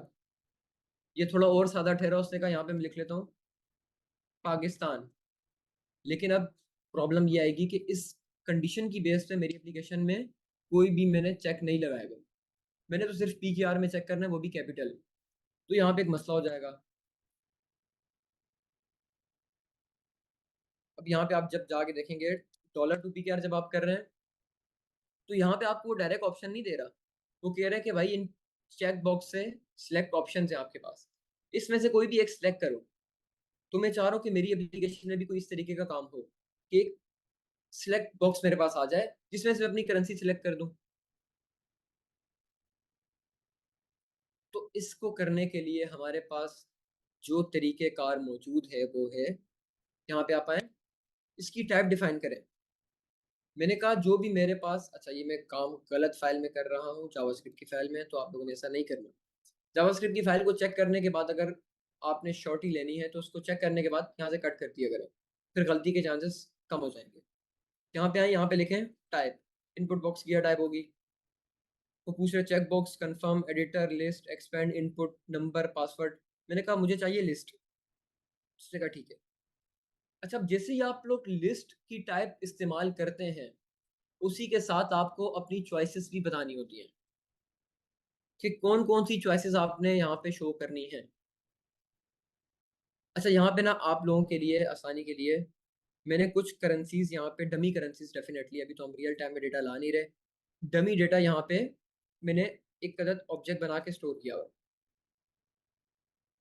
आप लोग भी ऐसे करते हैं। ये देखिए डमी डेटा यहाँ पे मैंने स्टोर किया हुआ है, रेट्स नाम का एक अदद ऑब्जेक्ट बना के। इस रेट्स को कन्वर्ट करके करेंसी कर देते हैं। तो मैंने कुछ इस तरीके से अपना डेटा स्टोर किया हुआ है। अब आप लोगों ने क्या करना है, आप लोगों ने भी सेम काम करना है, एक अदद डेटा स्टोर करना है करेंसीज का। अब यहाँ पे एक समझने वाली चीज है, वो ये है कि यहाँ पे मैंने एक चीज रिमूव की, यहाँ पे लिखा हुआ है बेस करेंसी। इस पॉइंट को समझ लें, आप लोगों के कॉन्सेप्ट क्लियर हो जाएंगे करेंसी कन्वर्टर से रिलेटेड, क्योंकि ऑब्जेक्ट तो आप लोग बना ही लेंगे, चॉइसेस के अंदर चॉइसेस भी ऐड कर लेंगे, उसको कंसोल करके प्रिंट भी करवा देंगे, ये काम तो आप लोग खुद भी कर लेंगे। लेकिन जो मेन काम है वो ये है कि आप लोगों ने करेंसी के ऑब्जेक्ट को किस तरीके से सेटअप करना है। तो आप लोग यहाँ पे देख रहे हैं कि मैंने यहाँ पे काम किया हुआ है, मैंने डिफरेंट करेंसीज को स्टोर किया हुआ है, लेकिन यहाँ पे मैंने अपनी एक अदद बेस करेंसी बनाई हुई है। बेस करेंसी से मुराद ये है कि मैंने अपनी एक ऐसी करेंसी बनाई है जिस करेंसी को यूज करके मैं कन्वर्जन करूंगा, वो मेरी बेस करेंसी होगी। मिसाल के तौर पे मैंने पहले PKR को करना है डॉलर में कन्वर्ट। अगर यूजर चाह रहा है कि PKR को मुझे पाउंड में कन्वर्ट करवाना है, तो मैंने कहा कि पहले PKR को डॉलर में कन्वर्ट कर लो, क्योंकि डॉलर टू PKR के रेट मुझे पता है। उसके बाद डॉलर को आप लोग पाउंड्स के अंदर कन्वर्ट कर लेना, क्योंकि पाउंड्स के रेट भी मुझे पता है डॉलर्स के अंदर। तो मैंने यहाँ पे अपनी बेस करेंसी दे दी USDT, उसकी मैंने वैल्यू रख ली 1। मैंने कहा $1 तो $1 के इक्वल होगा। अब आगे चल के मैंने कहा कि यूरो कितने डॉलर्स के इक्वल होगा, 1 यूरो। तो गूगल करेंगे, आप लोगों को मिल जाएगा। यहाँ पे मैंने डमी लिखा हुआ है 0.91। मैंने लिखा 0.91 यूरोस का हमारे पास $1 बनता है। उसी के साथ साथ मैंने लिखा ये GBP, पता नहीं किसकी करेंसी है, गूगल की थी, डमी करेंसी मिल गई थी तो यहाँ पे लिख दी। GBP जो भी करेंसी है वो हमारे पास 0.76 GBP $1 बनते हैं। उसी के साथ साथ 74.57 हमारे पास इंडियन रुपीस $1 बनते हैं। और इसी के साथ साथ पाकिस्तान की माशाल्लाह से 280 या 270 पाकिस्तानी रुपीस $1 बनते हैं। तो मतलब पहले मैंने अपनी सारी करेंसीज को डॉलर की बेस पे सेट कर दिया कि मेरी सारी करेंसीज $1 में कितनी आ सकती हैं। पाकिस्तानी रुपीस 280 आ सकते हैं, इंडियन रुपीस 74 आ सकते हैं, जीबीपी 0.76 आ सकते हैं और यूरो हमारे पास 0.91 आ सकते हैं और डेफिनेटली यूएसडीटी 1 ही आएंगे। तो यहाँ पे मैंने बेस करेंसी सेट कर दी। अच्छा, अब ये वाली करेंसीज को ही मैंने यहाँ पे लिस्ट बना के लिख लेना है। मैंने कहा सबसे पहले आप लिखो यूएसडीटी, अच्छा कैपिटल में लिख लें यूएसडीटी, उसके बाद आप लिख लो यहाँ पे यूरो, उसके बाद यहाँ पे आप लिख लो जीबीपी, उसके बाद आप यहाँ पे लिख लो IN इंडियन रुपीस, उसी के साथ साथ आप यहाँ पे लिख लो PKR, इसको भी इनपुट बॉक्स के अंदर सॉरी स्ट्रिंग के अंदर लिख लो। मैंने अपनी लिस्ट की चॉइसेस भी यहाँ पे सेट कर दी। अब इसको चला के देखते हैं कि चॉइसेस हमारे पास आ रही हैं या नहीं आ रही। अच्छा, ये मैं 2 कमांड को मर्ज करके लिख रहा हूँ और आई होप ये सिंटैक्स आप लोगों को पता होगा। ये देखें, मेरे सामने एक अदद लिस्ट शो हो गई। वो कह रहा है कि यूज एरो की, वो कह रहा है कि एरो की यूज करके अपनी मर्जी की सिलेक्ट कर दो। ये देखें, एरो की अप एंड डाउन को यूज करके मैं कोई भी करेंसी को सिलेक्ट कर सकता हूँ। कोई भी कर दो, मैंने कहा यूरो कर दो, तो देखें यूरो मेरी करेंसी सिलेक्ट हो गई। तो मुझे एक प्रॉब्लम तो सॉल्व हो गई कि यूजर से मैं एक लिस्ट मंगवा रहा हूँ, उस लिस्ट की मदद से मैं करेंसीज को शो कर रहा हूँ और यूजर उसमें से कोई भी एक अदद करेंसी को सिलेक्ट कर रहा है। अच्छा, ये आप देख रहे हैं इंटर फ्रॉम करेंसी, ये हमारे पास जो भी मैसेज है वो हमारे पास यहाँ पे डिस्प्ले हो रहा है। ये देखिए इंटर फ्रॉम करेंसी, इसको मैं चेंज करूंगा तो यहाँ पे भी चेंज हो जाएगा। अच्छा जी, अब एक ही इंक्वायरर के फंक्शन के अंदर मल्टीपल यूजर से इनपुट लेने का क्या तरीकेकार होता है।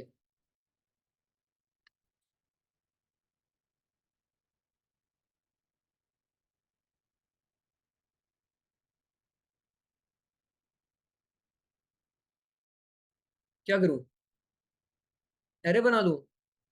हाँ, आप लोग एक काम कर सकते हैं, आप लोग इसको कॉपी पेस्ट करें,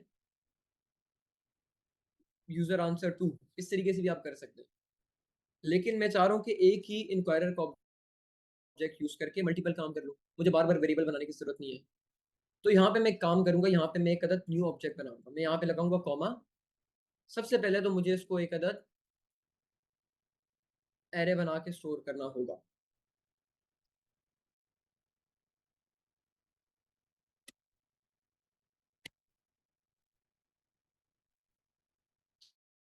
यहाँ पे मैंने एक अदद एरे बना दिया। अब इस एरे के अंदर मैं मल्टीपल ऑब्जेक्ट्स को स्टोर करूंगा, जितने इनपुट बॉक्स चाहिए उतने ऑब्जेक्ट बना के स्टोर कर लूंगा। अब यहाँ पे मुझे सेम नाम का एक और भी चाहिए, मैं चाह रहा हूँ कि सेम हो, इसको मैंने किया यहाँ से कॉपी, यहाँ पे मैंने इसको किया पेस्ट।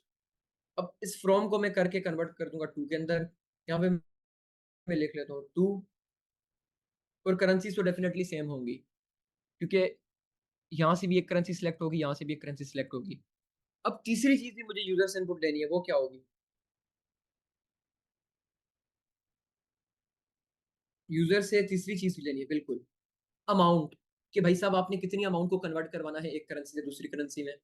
तो सेम काम यहाँ पे भी एक लिखें, नेम, उस नेम के अंदर लिख लें अमाउंट, उसके अंदर आप लिख लें मैसेज, एंटर योर अमाउंट। अच्छा, अब इसकी टाइप ना स्ट्रिंग नहीं होगी, नंबर भी नहीं हो, सॉरी स्ट्रिंग भी नहीं होगी, लिस्ट भी नहीं होगी, इसकी टाइप होगी हमारे पास नंबर। 3 इनपुट बॉक्स हमने सेटअप कर दिए यहाँ पे। इसको चला के देखते हैं कि तीनों इनपुट बॉक्स हमारे से को पूछ रहा है या नहीं पूछ रहा है। इसको करते हैं क्लियर स्क्रीन, इसको चला के देखते हैं। हाँ भाई, सबसे पहला सवाल तो आ गया, इंटर फ्रॉम करेंसी, मैंने कहा यूएसडीटी। ये देखें, दूसरा सवाल भी पूछ रहा है इंटर टू करेंसी, मैंने कहा PKR। तो पूछ रहा है इंटर योर अमाउंट, मैंने कहा $100 को कन्वर्ट करना है। तो ये तीनों सवालों के जवाब मैंने दिए। ऑब्वियसली उसके बाद हमने प्रोग्राम में आगे कुछ किया नहीं था, तो आगे कुछ प्रिंट भी नहीं हुआ। तो यूजर से हमने 3 इनपुट बॉक्स में की मदद से तीनों इनपुट ले लिए, एक फ्रॉम करेंसी ले लिया, एक टू करेंसी ले लिया, एक नंबर करेंसी ले लिया। हाँ जी, अब सबसे इंपॉर्टेंट बात, हमारे पास ये करेंसी का डेटा सारा का सारा मौजूद है। अब यूजर हमें यूएसडीटी भी दे सकता है, यूरो भी दे सकता है, इंडियन रुपीस भी दे सकता है, जीबीपी भी दे सकता है, बीकेआर भी दे सकता है, उसकी मर्जी लिस्ट में जो भी दे। तो हम सबसे पहले काम करते हैं कि यूजर हमें जो भी इनपुट बॉक्स में देगा, इनपुट में यूजर हमें जो भी करेंसी देगा, उस करेंसी की एक अदद अमाउंट यहाँ से हम निकाल देते हैं। सबसे पहले हमारा ये टास्क है, और उसको एक वेरिएबल में स्टोर कर लेते हैं। मैंने कहा लेट फ्रॉम करेंसी या फ्रॉम अमाउंट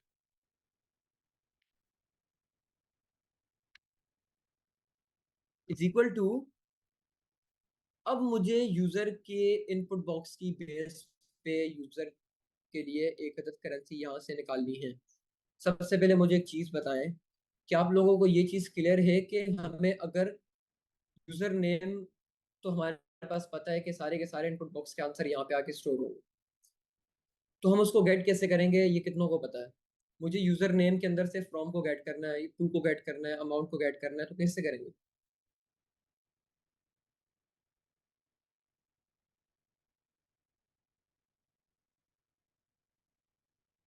डॉट नोटेशन के साथ। मैं बताता हूँ ये क्यों करेंगे। देखिए, जब भी इंक्वायरर का पैकेज चलता है, ये वाला हमारा का सारा काम एग्जीक्यूट होता है, ये वाला कोड चलता है, तो इंक्वायरर की मदद से इंक्वायरर हमारे लिए अपने जो भी कोड लिखा हुआ है उसकी मदद से यूजर से सवाल पूछता है। जितने भी सवाल की लिस्ट है उतने सारे के सारे सवाल पूछेगा। वो सारे के सारे सवाल पूछने के बाद हमें यूजर आंसर नाम के वेरिएबल के अंदर एक अदद ऑब्जेक्ट ला के स्टोर करवा देगा।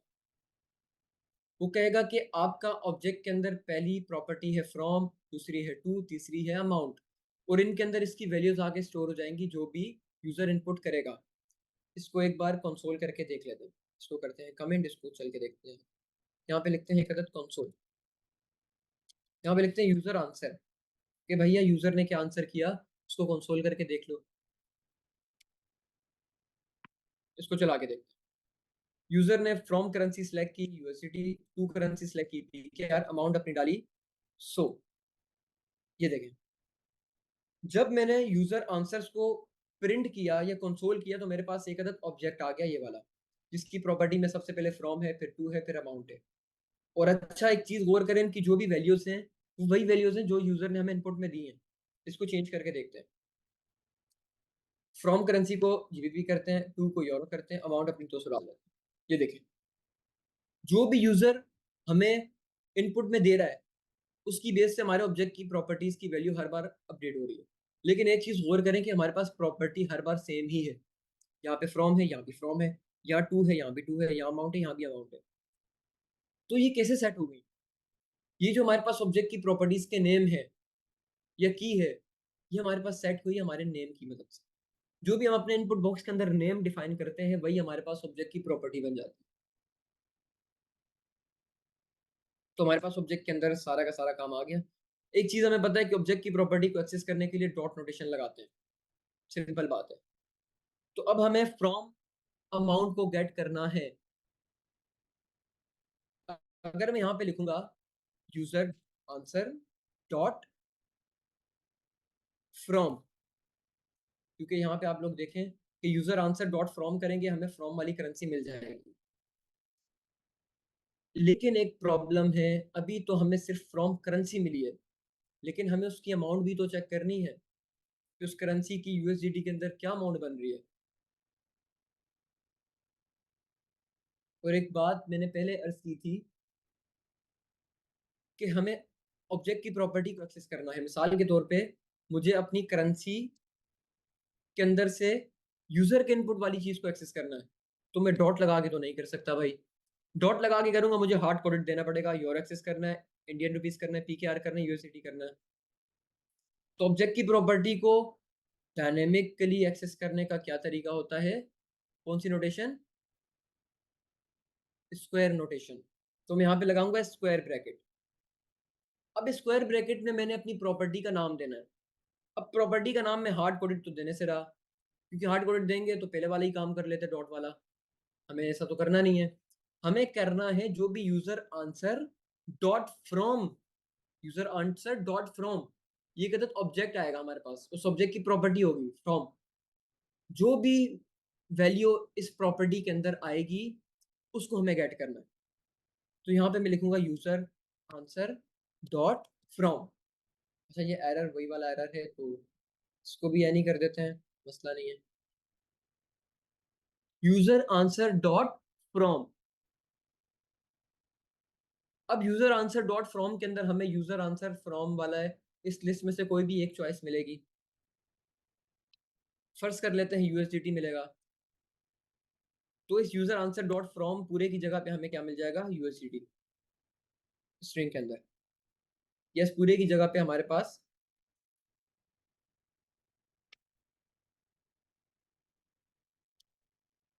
ये आ जाएगा ऐसे। तो ये तो सिंपल हो गया, ऐसे हम ऑब्जेक्ट की प्रॉपर्टी को एक्सेस कर सकते हैं। तो कुछ इस तरीके से हमारे पास फ्रॉम वाली वैल्यू को हम गेट करेंगे। दूसरा वेरिएबल बनाते हैं टू अमाउंट। सेम काम करेंगे, currency square bracket user answer dot to. अब इस टू के अंदर भी यूजर जो भी करेंसी सिलेक्ट करेगा, टू करेंसी किस में कन्वर्ट करवाना है, तो या यूएसडीटी आएगा, या यूरो आएगा, या जीबीपी, इन आईएनआर, पीकेआर, जो भी आएगा वो यहाँ पे आ जाएगा। इस पूरी की पूरे ऑब्जेक्ट की प्रॉपर्टी की जगह वो आ जाएगा। अगर इसकी जगह वो आएगा तो करेंसी के अंदर से मिसाल के तौर पे पीकेआर सिलेक्ट किया तो पीकेआर की वैल्यू उठ के आ जाएगी। तो ये सारी की सारी प्रॉपर्टीज, उसकी वैल्यूज हमारे पास उठ के आएंगी, फ्रॉम अमाउंट और टू अमाउंट के अंदर आके सेट हो जाएंगी।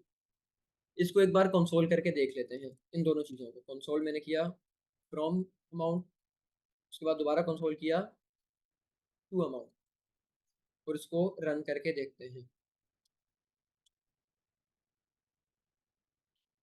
हाँ भाई, फ्रॉम करना है हमें यूएसडीटी से, टू करना है हमें इंडियन रुपीस के अंदर, अमाउंट हमें डालनी है 200। ये देखें फ्रॉम वाली 1 रहेगी क्योंकि यूएसडीटी की क्या वैल्यू है 1। टू वाली रहेगी 74.57, क्यों, क्योंकि यहाँ पे इंडियन रुपीस की वैल्यू क्या है 74.57। तो मतलब ये है कि हमने यूजर के इनपुट की मदद से, या यूजर के इनपुट की बेस पे अपनी करेंसी के अंदर से अमाउंट गेट कर ली। हमारा काम यहाँ तक डन हो गया। अब एक और काम कर लेते हैं, अमाउंट नाम का एक वेरिएबल बनाते हैं, इसमें अब डायरेक्ट यहाँ पे user answer dot amount, user जो भी इनपुट देगा उस अमाउंट को भी तो हमें कहीं ना कहीं स्टोर करना है, तो उसको हम इस तरीके से स्टोर कर लेते हैं। यूजर आंसर डॉट अमाउंट, इसको हमने एक अमाउंट नाम की वेरिएबल के अंदर स्टोर कर लिया। इसको भी कंसोल करके देख लेते हैं, अमाउंट, इन तीनों चीजों को एक बार चला के देख लेते हैं। सबसे पहले पूछ रहा है टू फ्रॉम, सॉरी फ्रॉम मैंने कहा यूरो, टू पीकेआर, अमाउंट 100। तो सारी की सारी प्रॉपर्टीज उसकी बेस पे करेंसी की वैल्यूज मेरे पास उठ के आ गई। यूजर ने जो अमाउंट एंटर की थी वो भी उठ के आ गई। हमारा एक टास्क तो कंप्लीट हो गया, उसमें ये कि यूजर से इनपुट ले लिया और उस इनपुट की बेस पे हमने अपनी करेंसी की वैल्यूज को भी गेट कर दिया। यहाँ तक क्लियर है? तो आगे चलते हैं और आई होप के क्लियर होगा।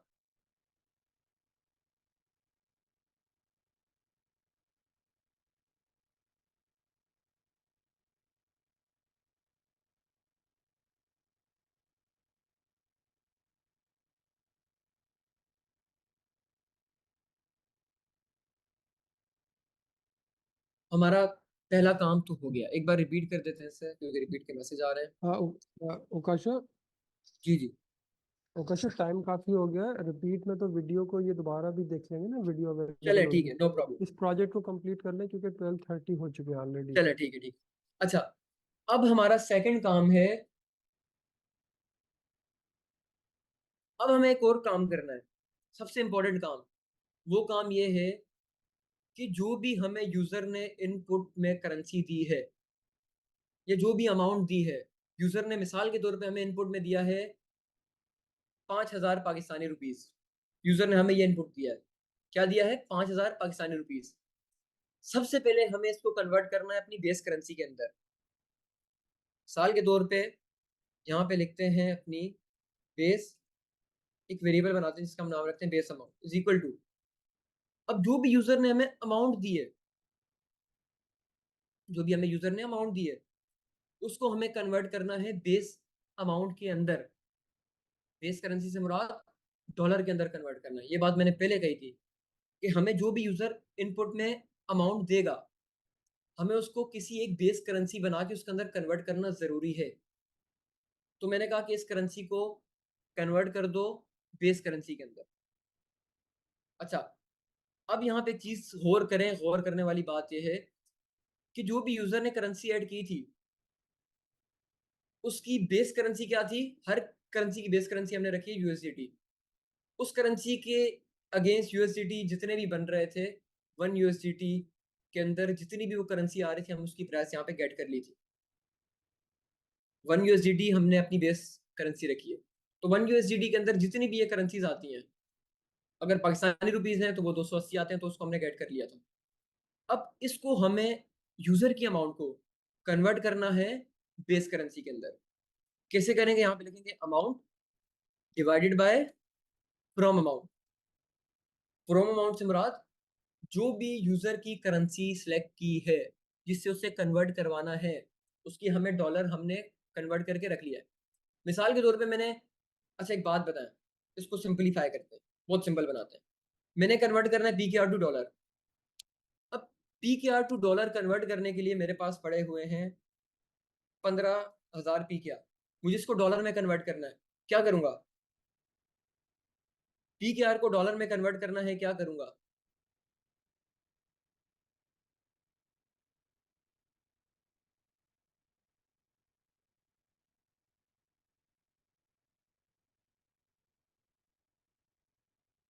पीकेआर को डॉलर में कन्वर्ट करना है, क्या करूंगा? एक्सचेंज रेट से इसको डिवाइड करूंगा। डॉलर का क्या एक्सचेंज रेट चल रहा है? 280 पीकेआर की बेस पे। 15,000 पीकेआर को डॉलर में कन्वर्ट करना है तो डिवाइड बाय 280। अभी आप लोग गौर कर रहे हैं कि 280 यहाँ पे मैंने हार्ड कोडेड लिखा है, लेकिन यहाँ पे हम लोग डायनेमिकली गेट कर रहे हैं कि यूजर जो भी अमाउंट लिख रहा है उसकी बेस पे आप लोग बेस करेंसी उठा के ले आओ, उसको डॉलर में कन्वर्ट करो। तो हमने उसकी डॉलर की वैल्यू ऑलरेडी यहाँ पे सेट की थी, तो यहाँ पे हमने उसको गेट भी कर दिया। तो 280 डायरेक्ट लिखने की बजाय मैंने लिखा फ्रॉम अमाउंट, क्योंकि हर बार पीकेआर को कन्वर्ट नहीं करना होगा, कभी यूरो को भी कन्वर्ट करना होगा, कभी इंडियन रुपीस को भी कन्वर्ट करना होगा। तो इस कोड की मदद से हमारे पास डायनेमिकली डिफरेंट करेंसीज को डॉलर में कन्वर्ट करके फ्रॉम अमाउंट में वैल्यू आती रहेगी। फ्रॉम अमाउंट में हमें एक्सचेंज रेट मिलता रहेगा हर बार डिफरेंट। तो यूजर की अमाउंट को मैंने फ्रॉम अमाउंट के अंदर कन्वर्ट कर लिया, और सॉरी फ्रॉम अमाउंट से डिवाइड करके बेस करेंसी के अंदर डॉलर के अंदर कन्वर्ट कर लिया।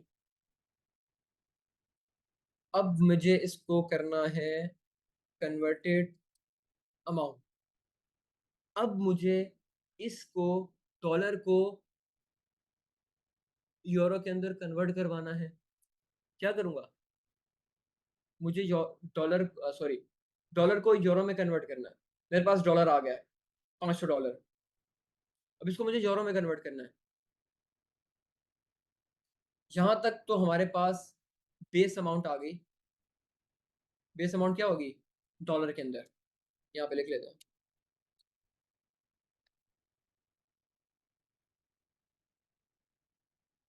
बेस करेंसी में हमने कन्वर्ट कर लिया। और बेस करेंसी में कन्वर्ट करना इसलिए जरूरी था क्योंकि हर बार यूजर डिफरेंट करेंसीज को कन्वर्ट करेगा, तो हमने अपनी एक बेस करेंसी बना दी। सबसे पहले हमने यूजर की अमाउंट को बेस करेंसी में कन्वर्ट कर लिया, उसका एक्सचेंज रेट हमने इसकी मदद से उठा के लिया है। डॉलर हमारे पास आ गया। अब इस डॉलर को हमें यूरो में कन्वर्ट करना है। पीकेआर टू डॉलर हमारा, सॉरी पीकेआर टू यूरो हमारा टारगेट था। पीकेआर टू डॉलर तो हमने कन्वर्ट कर लिया, पीकेआर को डॉलर में कन्वर्ट कर दिया। अब इस डॉलर को यूरो में कन्वर्ट करवाना है, तो मैं करूंगा बेस अमाउंट, जो भी मेरे पास बेस अमाउंट आई है। बेस अमाउंट से मुराद कितने डॉलर आए? यहाँ पे मेरे पास मिसाल के तौर पे आ गए, अगर 1500 को करना है या 1000 को करना है तो मेरे पास $4 आ गए। अब इस $4 को मैंने कन्वर्ट करना है यूरो के अंदर, तो मैं इसको मल्टीप्लाई कर दूंगा टू अमाउंट के अंदर। टू अमाउंट भी मेरे पास एक्सचेंज रेट आएगा उस करेंसी का जिसके अंदर मैंने कन्वर्ट करवाना है। Base amount multiply by two amount. तो एक छोटा सा एक फॉर्मूला ही कह लें इसको, अब इसको कंसोल करके देखते हैं कन्वर्टेड अमाउंट को। अच्छा, मुझे एक चीज थोड़ी सी इस चीज का एहसास है कि थोड़ी चीजें कॉम्प्लेक्स हो रही हैं, थोड़ी थोड़ी चीजें। एक तो ये दो चीजें नई आई हैं, ऑब्जेक्ट की वैल्यू गेट करना, और एक ये फार्मूला। अच्छा, ये फार्मूला जो हमारे पास है, ये हमारे पास एक बेसिक सा फार्मूला है कि अगर एक करेंसी से दूसरी करेंसी में कन्वर्ट करना है, एक तो तरीका ये है कि हम हार्ड कोडेड उसके एक्सचेंज रेट से मल्टीप्लाई करते हैं। लेकिन अगर हमें उसका एक्सचेंज रेट नहीं पता, या मिसाल के तौर पे हमें यही नहीं पता कि किस करेंसी से किस में कन्वर्ट करना है, तो हम यूजर पे छोड़ लेते हैं, वो जो भी इनपुट देगा। यूजर कोई भी इनपुट दे, हमें उसको पहले एक बेस करेंसी बनानी है, उसमें कन्वर्ट करना है। आप लोग बेस करेंसी पीकेआर को भी बना सकते हैं, बेस करेंसी यूरो को भी बना सकते हैं, आपकी मर्जी है। लेकिन फिर उसकी बेस पे आप लोगों ने इन वैल्यूज को भी सेट करना होगा। यहाँ तक क्लियर है? अब इसको चला के देखते हैं। हमारी एप्लीकेशन ऑलमोस्ट रेडी है। इसको सबसे पहले करते हैं क्लियर। अब इसको चला के देखते हैं। मैंने कहा भाई मुझे कन्वर्ट करना है यूरो से पीकेआर के अंदर, और मुझे 5 यूरो कन्वर्ट करवाना है। तो ये देखें, मेरे पास 5 यूरो इसके अंदर कन्वर्ट होके आ गए। अच्छा, ये पॉइंट के बाद इतने सारे नंबर आ रहे हैं, इसको कंट्रोल करने का एक तरीका है, वो बताता हूँ। अभी के लिए खाली एप्लीकेशन की एक्यूरेसी चेक करें। मैंने कहा मुझे करने हैं इस बार पीकेआर से डॉलर में कन्वर्ट, तो मुझे करने हैं अपने 1000 या 500 पीकेआर को कन्वर्ट करवाना। ये देखें, $1.7। मेरी एप्लीकेशन रेडी हो गई है। एक बार दोबारा चला के देखते हैं। मैंने कहा भाई साहब मुझे करना है यूएसडीटी या यूरो से पीकेआर में कन्वर्ट करना है। मेरे पास पड़े हुए हैं 1000 यूरो, तो कितने बन रहे हैं? 30,000 रुपये बन रहे हैं पाकिस्तानी। तो ये हमारी एप्लीकेशन कंप्लीट। ये जो पॉइंट के बाद इतने सारे नंबर आ रहे हैं, इसको कंट्रोल करने का हमारे पास कुछ तरीकेकार मौजूद हैं, लेकिन अभी के लिए उसको इग्नोर करें। आप लोग इसको खुद चेक करना कि पॉइंट के बाद डिजिट को कंट्रोल करने के लिए जावास्क्रिप्ट में क्या करते हैं। अभी के लिए हमारा काम ऑलमोस्ट डन हो गया।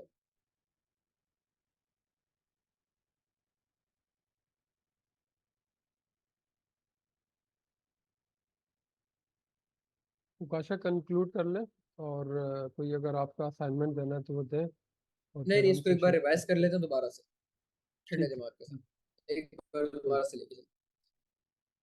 अच्छा, सबसे पहले हमने इनक्वायरर का पैकेज इंपोर्ट किया ऊपर। उसके बाद हमारा सेकंड काम था कि अपनी एक बेस करेंसी बना के उसकी बेस पे सारी करेंसीज को सेट करना। और ये क्यों है ज़रूरी, इसका आगे आप लोगों ने यूज केस देख लिया, इसको हम दोबारा एक बार देख लेंगे। हमने सबसे पहले अपनी एक बनाई बेस करेंसी। हमने कहा कि यूएसडीटी को डॉलर को आप लोग बेस करेंसी बना दो। $1 हमने यहाँ पे सेट कर लिया, हमारी एक बेस करेंसी सेट हो गई। $1 के ही इक्वल होते हैं, हमें पता है, हर किसी को पता है। उसके बाद हमने कहा कि यूरो, कितने यूरो $1 के इक्वल होते हैं? हमने कहा भाई 0.91 यूरो $1 के इक्वल। इसी तरीके से आगे चल के हमने पीकेआर को भी कहा कि कितने पीकेआर $1 के इक्वल होते हैं। हमने कहा 280 पीकेआर होते हैं। हमारी बेस करेंसी सेट हो गई, उसकी बेस पे हमने वैल्यूज को भी सेट कर लिया। और आप लोगों की मर्जी है, बेस करेंसी पीकेआर को बनाए, इंडियन रुपीज को बनाए, यूरो को बनाए, जिसको बनाए, लेकिन फिर उसी की बेस पे सारी करेंसीज को सेट करना होगा। उसके बाद हमने यूजर से 3 इनपुट ले लिए इस तरीके से। ये वाला काम आप लोग पिछली क्लासेस में बार बार करते हुए आए। तो अगर इसको हम हटा दें, इन दो चीज़ों को हम रिमूव कर दें मिसाल के तौर पे, तो हमारा जो एक्चुअल कोड है वो है 5 से 6 लाइन होगा, 5 लाइन होगा। छठी में फिर कंसोल होगा 1 2 3 4 5, जिसमें से अमाउंट वाले के अंदर हमने सिर्फ और सिर्फ ऑब्जेक्ट के अंदर से वैल्यू को गेट करके एक न्यू वेरिएबल में स्टोर किया। एक्चुअल जो हमारा काम हो रहा है वो सिर्फ और सिर्फ 4 लाइनों के अंदर हो रहा है। इसकी मदद से हम लोग यूजर से इनपुट की वैल्यू गेट कर लेंगे, 3 इनपुट की। उसके बाद हम लोग असल काम यहाँ से स्टार्ट करेंगे। हमने कहा कि यूजर जो भी आपको करेंसी दे रहा है, चाहे यूजर इंडियन रुपीस दे रहा है, डॉलर दे रहा है, पीकेआर दे रहा है, यूरो दे रहा है, जीबीपी दे रहा है, जो भी दे रहा है, उसकी अमाउंट उठा के ले आओ कि कितने बनते हैं वो डॉलर। ऑब्जेक्ट की मदद से हम लोग इस तरीके से उठा के ले आए अच्छा, एक और बात आप लोगों को यहाँ पे बता दूं कि ये वाली जो मैंने अप्रोच यूज की है, ये इस अप्रोच को हम कहते हैं डायनेमिक अप्रोच। इससे बचने के लिए आप लोग एक और अप्रोच यूज कर सकते हैं, इफ की कंडीशन लगा के। If user answer dot from अगर यूएसडीटी के इक्वल है, तो आप लोग फ्रॉम अमाउंट को अपडेट करके इसके अंदर 1 ऐड कर दो। अगर यूएसडीटी के इक्वल है तो ये कर दो, पीकेआर के इक्वल है तो ये कर दो, इसके इक्वल है तो ये कर दो, इसके इक्वल है तो ये कर दो। तो ये सारे के सारे काम आपको कंडीशनली चेक करने पड़ते हैं। अभी के लिए तो हमारे पास 5 करेंसीज हैं। अब गूगल पे आप लोग जाएं, आपके पास 100 150 करेंसीज जितनी भी है सारी मौजूद होंगी। तो इसके लिए हमने जो अप्रोच यूज की है वो हमने डायनेमिक अप्रोच यूज की है कि हमने एक ऑब्जेक्ट बना लिया। अब ऑब्जेक्ट के अंदर हम इसकी मदद से ऑब्जेक्ट की प्रॉपर्टी की वैल्यू को गेट करेंगे स्क्वायर एनोटेशन की मदद से। यहाँ पे हम लोग इसकी मदद से यूजर के इनपुट की करेंसी जो भी होगी उसकी बेस करेंसी के अंदर कन्वर्टेड वैल्यू को गेट कर लेंगे। यहाँ पे भी हम लोग उसकी करेंसी गेट कर लेंगे। इसको हम बेसिकली कहेंगे एक्सचेंज रेट। एक्सचेंज रेट, ये दोनों के हमने एक्सचेंज रेट यहाँ पे गेट कर लिए। अब एक सिंपल सा फॉर्मूला है और यहाँ पे तो हमने कुछ भी नहीं किया, ये वाला काम सबसे आसान है। यूजर की अमाउंट जो भी इनपुट की थी उसको गेट करके एक वेरिएबल में स्टोर कर दिया। अब जो ये वाला काम है ये कदर फॉर्मूले के तहत हो रहा है कि अगर आपने एक अमाउंट को डॉलर के अंदर कन्वर्ट करवाना है तो उसके एक्सचेंज रेट से उसको डिवाइड कर दो। पीकेआर को डॉलर में कन्वर्ट करना है तो पीकेआर के एक्सचेंज रेट को डॉलर का जो भी एक्सचेंज रेट होगा उससे डिवाइड करवा दो। 1000 पीकेआर को डॉलर में कन्वर्ट करना है, 1000 को 280 से डिवाइड करवा दो। इंडियन रुपीज में कन्वर्ट करवाना है तो 74.54 से उसको डिवाइड करवा दो। तो अगर इस तरीके से हम करेंगे हमारे पास हमारे डॉलर आ जाएंगे। मिसाल के तौर पे हमारे पास $4 आ गए। अब डॉलर को हमने कन्वर्ट करना है अपनी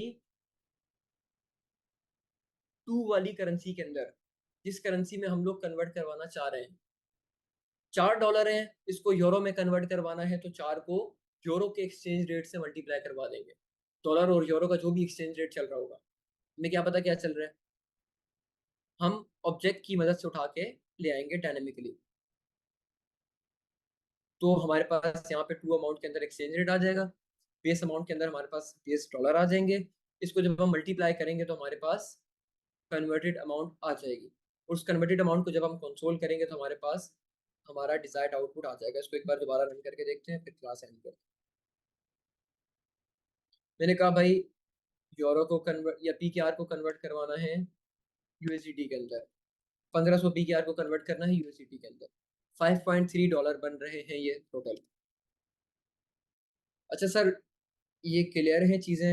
आई होप कि क्लियर हो गई होंगी। अगर क्वेश्चन लेने हैं, टाइम है तो बता दें, क्वेश्चन ले लेते हैं।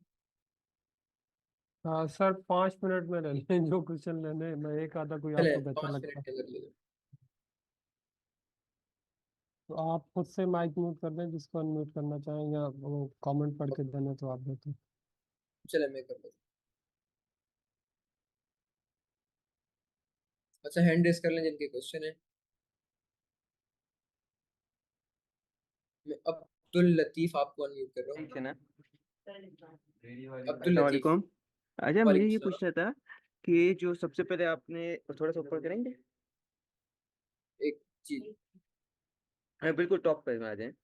जो ओके। आपने करेंसी, हाँ, तो यूएसडी $1 लिखे, तो इसका मतलब ये मैं जो समझाऊं कि एक डॉलर जो है वो 0.91 यूरो के बराबर है और पाउंड जो है 0.76 बराबर है, यही है ना? अच्छा बिल्कुल यही है। देखिए हमने एक बेस करेंसी बना दी क्योंकि हमें सबसे पहले अपनी अमाउंट को बेस करेंसी में कन्वर्ट करना है, क्योंकि हमें नहीं पता कि यूजर किस करेंसी से किस करेंसी के अंदर कन्वर्ट करवाना चाह रहा है। हाँ, अगर हमें ये पता होता कि किस करेंसी से किस करेंसी में कन्वर्ट करवाना है तो सिंपली फंडा था, फिर तो कोई मसला ही नहीं था। हम लोग उसकी अमाउंट को उस डिजायर्ड करेंसी से मल्टीप्लाई करवा देते, हमारा काम हो जाता। लेकिन अभी हमें नहीं पता, तो इसलिए हमने बीच में एक अदद अपनी बेस करेंसी सेट कर दी। उस बेस करेंसी में सबसे पहले हम अपनी अमाउंट को कन्वर्ट करवाएंगे। अब हमें पता है कि डॉलर के अंदर हमारी अमाउंट आके कन्वर्ट हो गई है। इस फॉर्मूले के तहत हमने अपनी अमाउंट को डॉलर में कन्वर्ट कर दिया। अब मुझे बताएं, डॉलर टू पीकेआर जाना या डॉलर टू यूरो जाना कुछ मुश्किल है? हम उसके एक्सचेंज रेट से मल्टीप्लाई करवा देंगे तो हमारे पास आउटपुट आ जाएगा।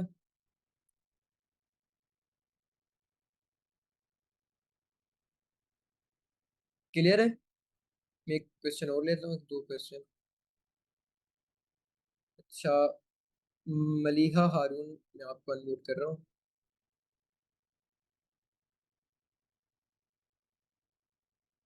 अच्छा सर, आप अनम्यूट कर दें, मेरे पास आए थे। जी काशा में डॉक्टर मलीहा, मदीना तो अच्छा हैंड अमन रेस हो कर दें, गई। गलती से आपको लोअर हैंड हो गया था तो, या किसी को और कर ले ले क्वेश्चन। ये अलिश्बा है, अलिश्बा को अनम्यूट करते हैं। जी करें, अनम्यूट करें।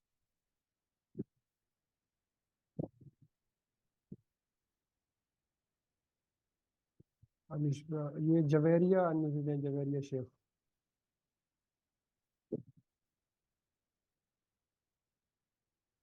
अस्सलाम काशा वालेकुम, वाला, मेरी आवाज आ रही है? जी वालेकुम जी अस्सलाम, जी जी। सर मुझे लास्ट से समझ नहीं आया। क्या चीज़ समझ नहीं आई? सर वो बेस अमाउंट जो बात से जो आपने किया नीचे लाइन कोडिंग पे थोड़ा सा। कहाँ से समझ नहीं आया आपको? सर यहाँ से जब हमने लेट एक वेरिएबल बनाया बेस अमाउंट का और उसमें हमने अमाउंट को जो है फॉर्म अमाउंट के साथ डिवाइड कर दिया, बिल्कुल। उसके बाद अच्छा ये, अच्छा देखें एक बार इसको मैं फिर रिपीट कर जी लेता हूँ, वैसे आपके पास रिकॉर्डिंग अवेलेबल होगी, इसको आपने 2-3 बार रिकॉर्डिंग को देखना होगा, क्योंकि ये चीज़, ये वाला फॉर्मूला अगर सही से बताऊं तो ये पहले मुझे भी नहीं आ रही थी समझ, जब जिस वक्त मैं ये असाइनमेंट बना रहा था अपने, तो मैंने गूगल पे जाके देख लिया कि एक करेंसी से दूसरी करेंसी में कन्वर्ट करने के लिए क्या ट्रिक यूज होगी। तो ट्रिक हमारे पास कुछ ऐसी है कि अगर हमें नहीं पता कि किस करेंसी से किस करेंसी में कन्वर्ट करना है, तो हम एक काम करते हैं, पहले यूजर की एक अमाउंट को अपनी एक बेस करेंसी बना के उसमें कन्वर्ट करवा लेते हैं। इस केस में हमने यूएसडीटी को सिलेक्ट किया। हमने कहा कि यूजर की जो भी अमाउंट आ रही है, यूजर जितनी भी अमाउंट दे रहा है, 1000 पीकेआर दे रहा है, 1000 यूरो दे रहा है, जो भी दे रहा है, उसको सबसे पहले आप कन्वर्ट करो यूएसडीटी के अंदर। अगर यूजर आपको 1000 पीकेआर दे रहा है, तो उस 1000 पीकेआर को सबसे पहले आप लोग डॉलर के अंदर कन्वर्ट करवाओ। ऐसा ही है। अब जब पीकेआर आपके डॉलर में कन्वर्ट हो गए, तो वो 4 5 3 जितने भी बनेंगे, अब हमारे पास डॉलर की अमाउंट आ गई, एक बेस करेंसी में हमारे पास वैल्यू आ गई। अब उस बेस करेंसी की बेस पे हमने जो भी कन्वर्ट करने वाली करेंसी है, यानी जिस करेंसी में कन्वर्ट करवाना है, उसके एक्सचेंज रेट से हम डॉलर को मल्टीप्लाई करवाएंगे, हमारे पास हमारा आउटपुट आ जाएगा। $4 को अगर हम यूरो से मल्टीप्लाई करवाएंगे, यूरो के एक्सचेंज रेट से, ये देखें ये एक्सचेंज रेट हमने सेट किए हुए सारे डॉलर की बेस पे, यूरो के अगर हम एक्सचेंज रेट से डॉलर को मल्टीप्लाई करवाएंगे, जितना भी एक्सचेंज रेट बन रहे उसमें हमारे पास आउटपुट आ जाएगा।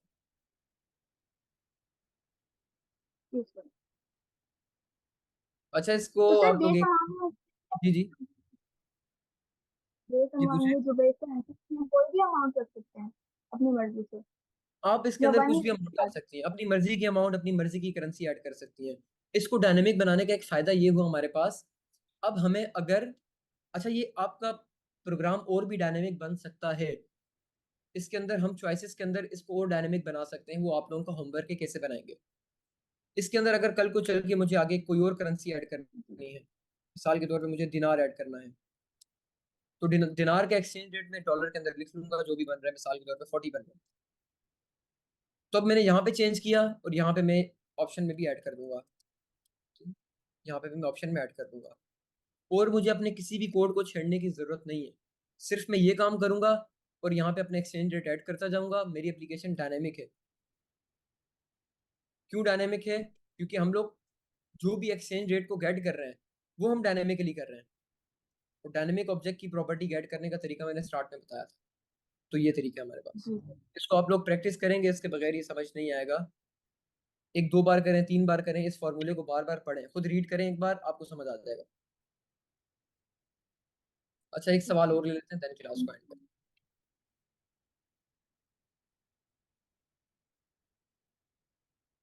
अच्छा सैयद अमार खान, आपको मैं अनम्यूट कर रहा हूँ।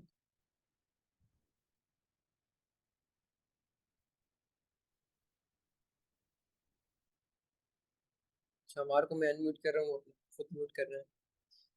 तो परवेज अहमद, आपको मैं अनम्यूट कर रहा हूँ।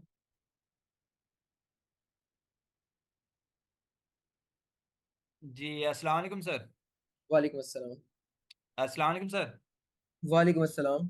सर सेक्शन तो माशाल्लाह जबरदस्त अच्छा गया है। बस ये थोड़ा सा डायनेमिक में कंफ्यूजन है, वो थोड़ा सा गाइड कर लें, क्योंकि ये अगर लेट सपोज हम इफ एल से करते तो इजी होता, लेंदी हो जाता, हाँ बिल्कुल। लेकिन इजी आई थिंक वहां पे रहता, क्योंकि वो अच्छा देखिए, इफ आपको एक एल की चीज सारी बताऊं, कंडीशन मैं सारे बताता हूँ मामला वो ऑलमोस्ट क्लियर हैं। यहाँ पे तो कितनी इस करेंसीज हवाले आ से रही मैं हैं। कहना चाह रहा हूँ, क्या हम इफ एल से करें तो बिल्कुल कर सकते हैं, बिल्कुल कर सकते हैं। सिर्फ लेकिन कैसे होगा? लेकिन लेकिन ये डायनामिक अप्रोच मैंने इसलिए यूज की है कि मिसाल के तौर पे अभी तो 5 करेंसीज हाँ हैं, 5। कल को चल के 20, 100, 200 सारी करेंसीज आ गई। अब मुझे हर करेंसी की बेस पे कंडीशन लगानी होगी कि अगर यूजर की टू अमाउंट ये है तो इसका एक्सचेंज रेट उठा के लाओ, अगर यूजर की टू अमाउंट ये है तो इसका एक्सचेंज रेट उठा के लाओ। इसी तरीके से फ्रॉम के लिए भी लगानी होगी कि अगर यूजर की फ्रॉम अमाउंट ये है तो ये वाली करेंसी सही उठा के लाओ, अगर यूजर की फ्रॉम अमाउंट या फ्रॉम करेंसी ये है सही तो उसका एक्सचेंज रेट उठा के लाओ। तो पूरी की पूरी करेंसी मुझे लगानी पड़ी, यहाँ पे पूरा का पूरा काम मुझे एफएल्स की मदद से करना पड़ता। तो ये जो मैंने काम किया है ये एक अदद बेस्ट सही। बेस्ट अप्रोच है इस चीज को करने की। अभी आपका 5 लाइनों के अंदर पूरा का पूरा काम हो गया। हाँ मैं मानता हूँ कि ये वाली जो चीज़ है ये थोड़ी सी ट्रिकी हो सकती है कुछ लोगों के लिए, लेकिन इस चीज़ को आप लोग प्रैक्टिस करें, आप लोगों के लिए क्लियर हो जाएगा। ये एक बार दोबारा सही। रिवाइज कर लेता हूँ, रिपीट कर लेता हूँ कि ये जो अप्रोच है अच्छा ऑब्जेक्ट सर, की एक डायनेमिक वैल्यू को गाइड करने की है। डायनेमिकली ऑब्जेक्ट की प्रॉपर्टीज को गाइड करने सर के लिए हम ये एक वाली चीज बस अप्रोच। ये गाइड कर जी लें, लाइन नंबर सर ये लाइन नंबर 33 में लेट फ्रॉम अमाउंट इज कहाँ थर्टी पे थ्री 30 कौन 33 ओके। ये from amount is equal to currency, तो ये करेंसी का नाम मेंशन करना क्या लाजमी है इसके जगह, आप कोई हाँ और देखें या देखें, मैं आपको एक खाली? बात बताता हूँ। देखें, यूजर अमाउंट डॉट अगर हम सिर्फ फ्रॉम करेंगे तो हमें यूजर की करेंसी मिल जाएगी कि किस करेंसी से कन्वर्ट करवाना है, हमें उस करेंसी का एक्सचेंज रेट भी तो चाहिए। यूजर आंसर डॉट फ्रॉम के अंदर हमें यूजर की डिजायर करेंसी मिल जाएगी, यूएसडीटी होगी, यूरो मतलब होगी, हमने समझ पीकेआर गया, होगी, जो भी मतलब होगी। आपका ना, मैं क्या मतलब इसी लाइन में वो अमाउंट भी ले रहा है, डॉलर की बिल्कुल कंडीशन ऐसा भी, ही, और बिल्कुल कन्वर्ट भी ऐसा ही कर हो रहा रहा है, है हाथ के हाथ। बिल्कुल ऐसा ही हो रहा है। इसी लाइन के सही अंदर है। हम लोग यूजर आंसर डॉट फ्रॉम के अंदर से उसकी इनपुट के आंसर को भी गेट कर रहे हैं, यहाँ पे सही हमें है। उसका इनपुट का आंसर मिल जाएगा। हाँ तो बिल्कुल, ये उसी मैं आंसर को हम लोग करेंसी के अंदर जाके ऑब्जेक्ट की प्रॉपर्टी को भी गेट कर रहे हैं, ऑब्जेक्ट की वैल्यू को भी गेट कर रहे हैं, जो तो कि उसका बिल्कुल एक्सचेंज सही। रेट हो। ठीक, मैं मैसेज पढ़ रहा था, सबके सवाल ऑलमोस्ट यही थे कि ये करेंसी हाँ क्यों आ गई, करेंसी का क्या काम अच्छा है, ये देखिए, मतलब ये ये। वाली जो चीज है ना, ये मैंने आप अच्छा इसको अगर आप लोगों ने थोड़ा सा सिंपल करना है तो इसको ये कर सकते हैं, let user from currency is equal to, इसको यहां से करें copy, let user to currency is equal to, कर दें टू, यहाँ पे लिख लें यूजर फ्रॉम करेंसी, यहाँ पे लिख लें, इसको पूरे के पूरे कट करके लिख लें user, sorry, user to currency. अब जी यहाँ पे जी। आपके पता है आपके पास यूजर इनपुट जो भी करेगा वो करेंसी उठ के आ जाएगी, यहाँ पे भी जो भी यूजर इनपुट करेगा उस करेंसी का नाम उठ के आ जाएगा। इसको हमने वेरिएबल में सही स्टोर कर दिया। सही। अब इस वेरिएबल की मदद से हम लोग, हमें पता है इस वेरिएबल के अंदर या यूएसडीटी आएगा या यूरो आएगा या पीकेआर आएगा या इंडियन रुपीज आएगा, जो भी आएगा अच्छा हमें पता सर है यही आएगा। लास्ट, अच्छा सर सही, गुड हो गया। लास्ट सवाल ऊपर करना कोशिश करो, जो हमने करेंसी का ऑब्जेक्ट बनाया हुआ है, जी वैल्यू जी ये फिक्स दी हुई, वैल्यू फिक्स बिल्कुल, दी हुई है हाँ बिल्कुल, ये अभी यूएसडी अभी के वालों। लिए फिक्स दी है, अभी के लिए फिक्स दी है, क्योंकि अभी एपीआई का एक कॉन्सेप्ट लगेगा जिसमें हम डायनेमिक डेटा को गेट करेंगे सर्वर से, तो वो थोड़ा सा वो बताने का फायदा बिल्कुल नहीं है अभी, क्योंकि वो थोड़े डिफरेंट कॉन्सेप्ट है, वो एडवांस कॉन्सेप्ट है। अभी के लिए ये समझे कि सर हमारा मैं ये डेटाबेस है, चीज यहाँ पे हमने इंग्लिश सारे ऐड करना चाह एक्सचेंज रेट सेट किए हैं। सही। क्लियर है नहीं आपका? तो सर ये रेट हम इंक्वायरी से ले सकता है ना, हो सकता है डेली बेसिस पे रेट चेंज हो रहे हो। नहीं नहीं नहीं, देखिए इंक्वायरर में हम लोग ये नहीं ले सकते, क्योंकि अगर यूजर को पता है कि ये इसके इक्वल है तो उससे खुद ही मल्टीप्लाई करके कर लेगा। यूजर हमें क्यों इनपुट देगा एक्सचेंज रेट। हम गूगल पे जाएं, यहाँ पे डॉलर टू पी के आर में डॉलर की अमाउंट लिख रहा हूँ, $2 को पाकिस्तानी रुपीस में कन्वर्ट करना है। यहाँ पे मैं उसका एक्सचेंज रेट तो नहीं बता रहा, वो तो मुझे गूगल बता रहा है कि कितना एक्सचेंज रेट बन रहा है। तो एक्सचेंज रेट हमारे सिस्टम में ही होगा, हम यूजर से इनपुट नहीं लेंगे। हाँ तो ठीक है ओकाशा, आप चलें ऐसे क्लास को फॉलो वाइंड करें। अप करते हैं।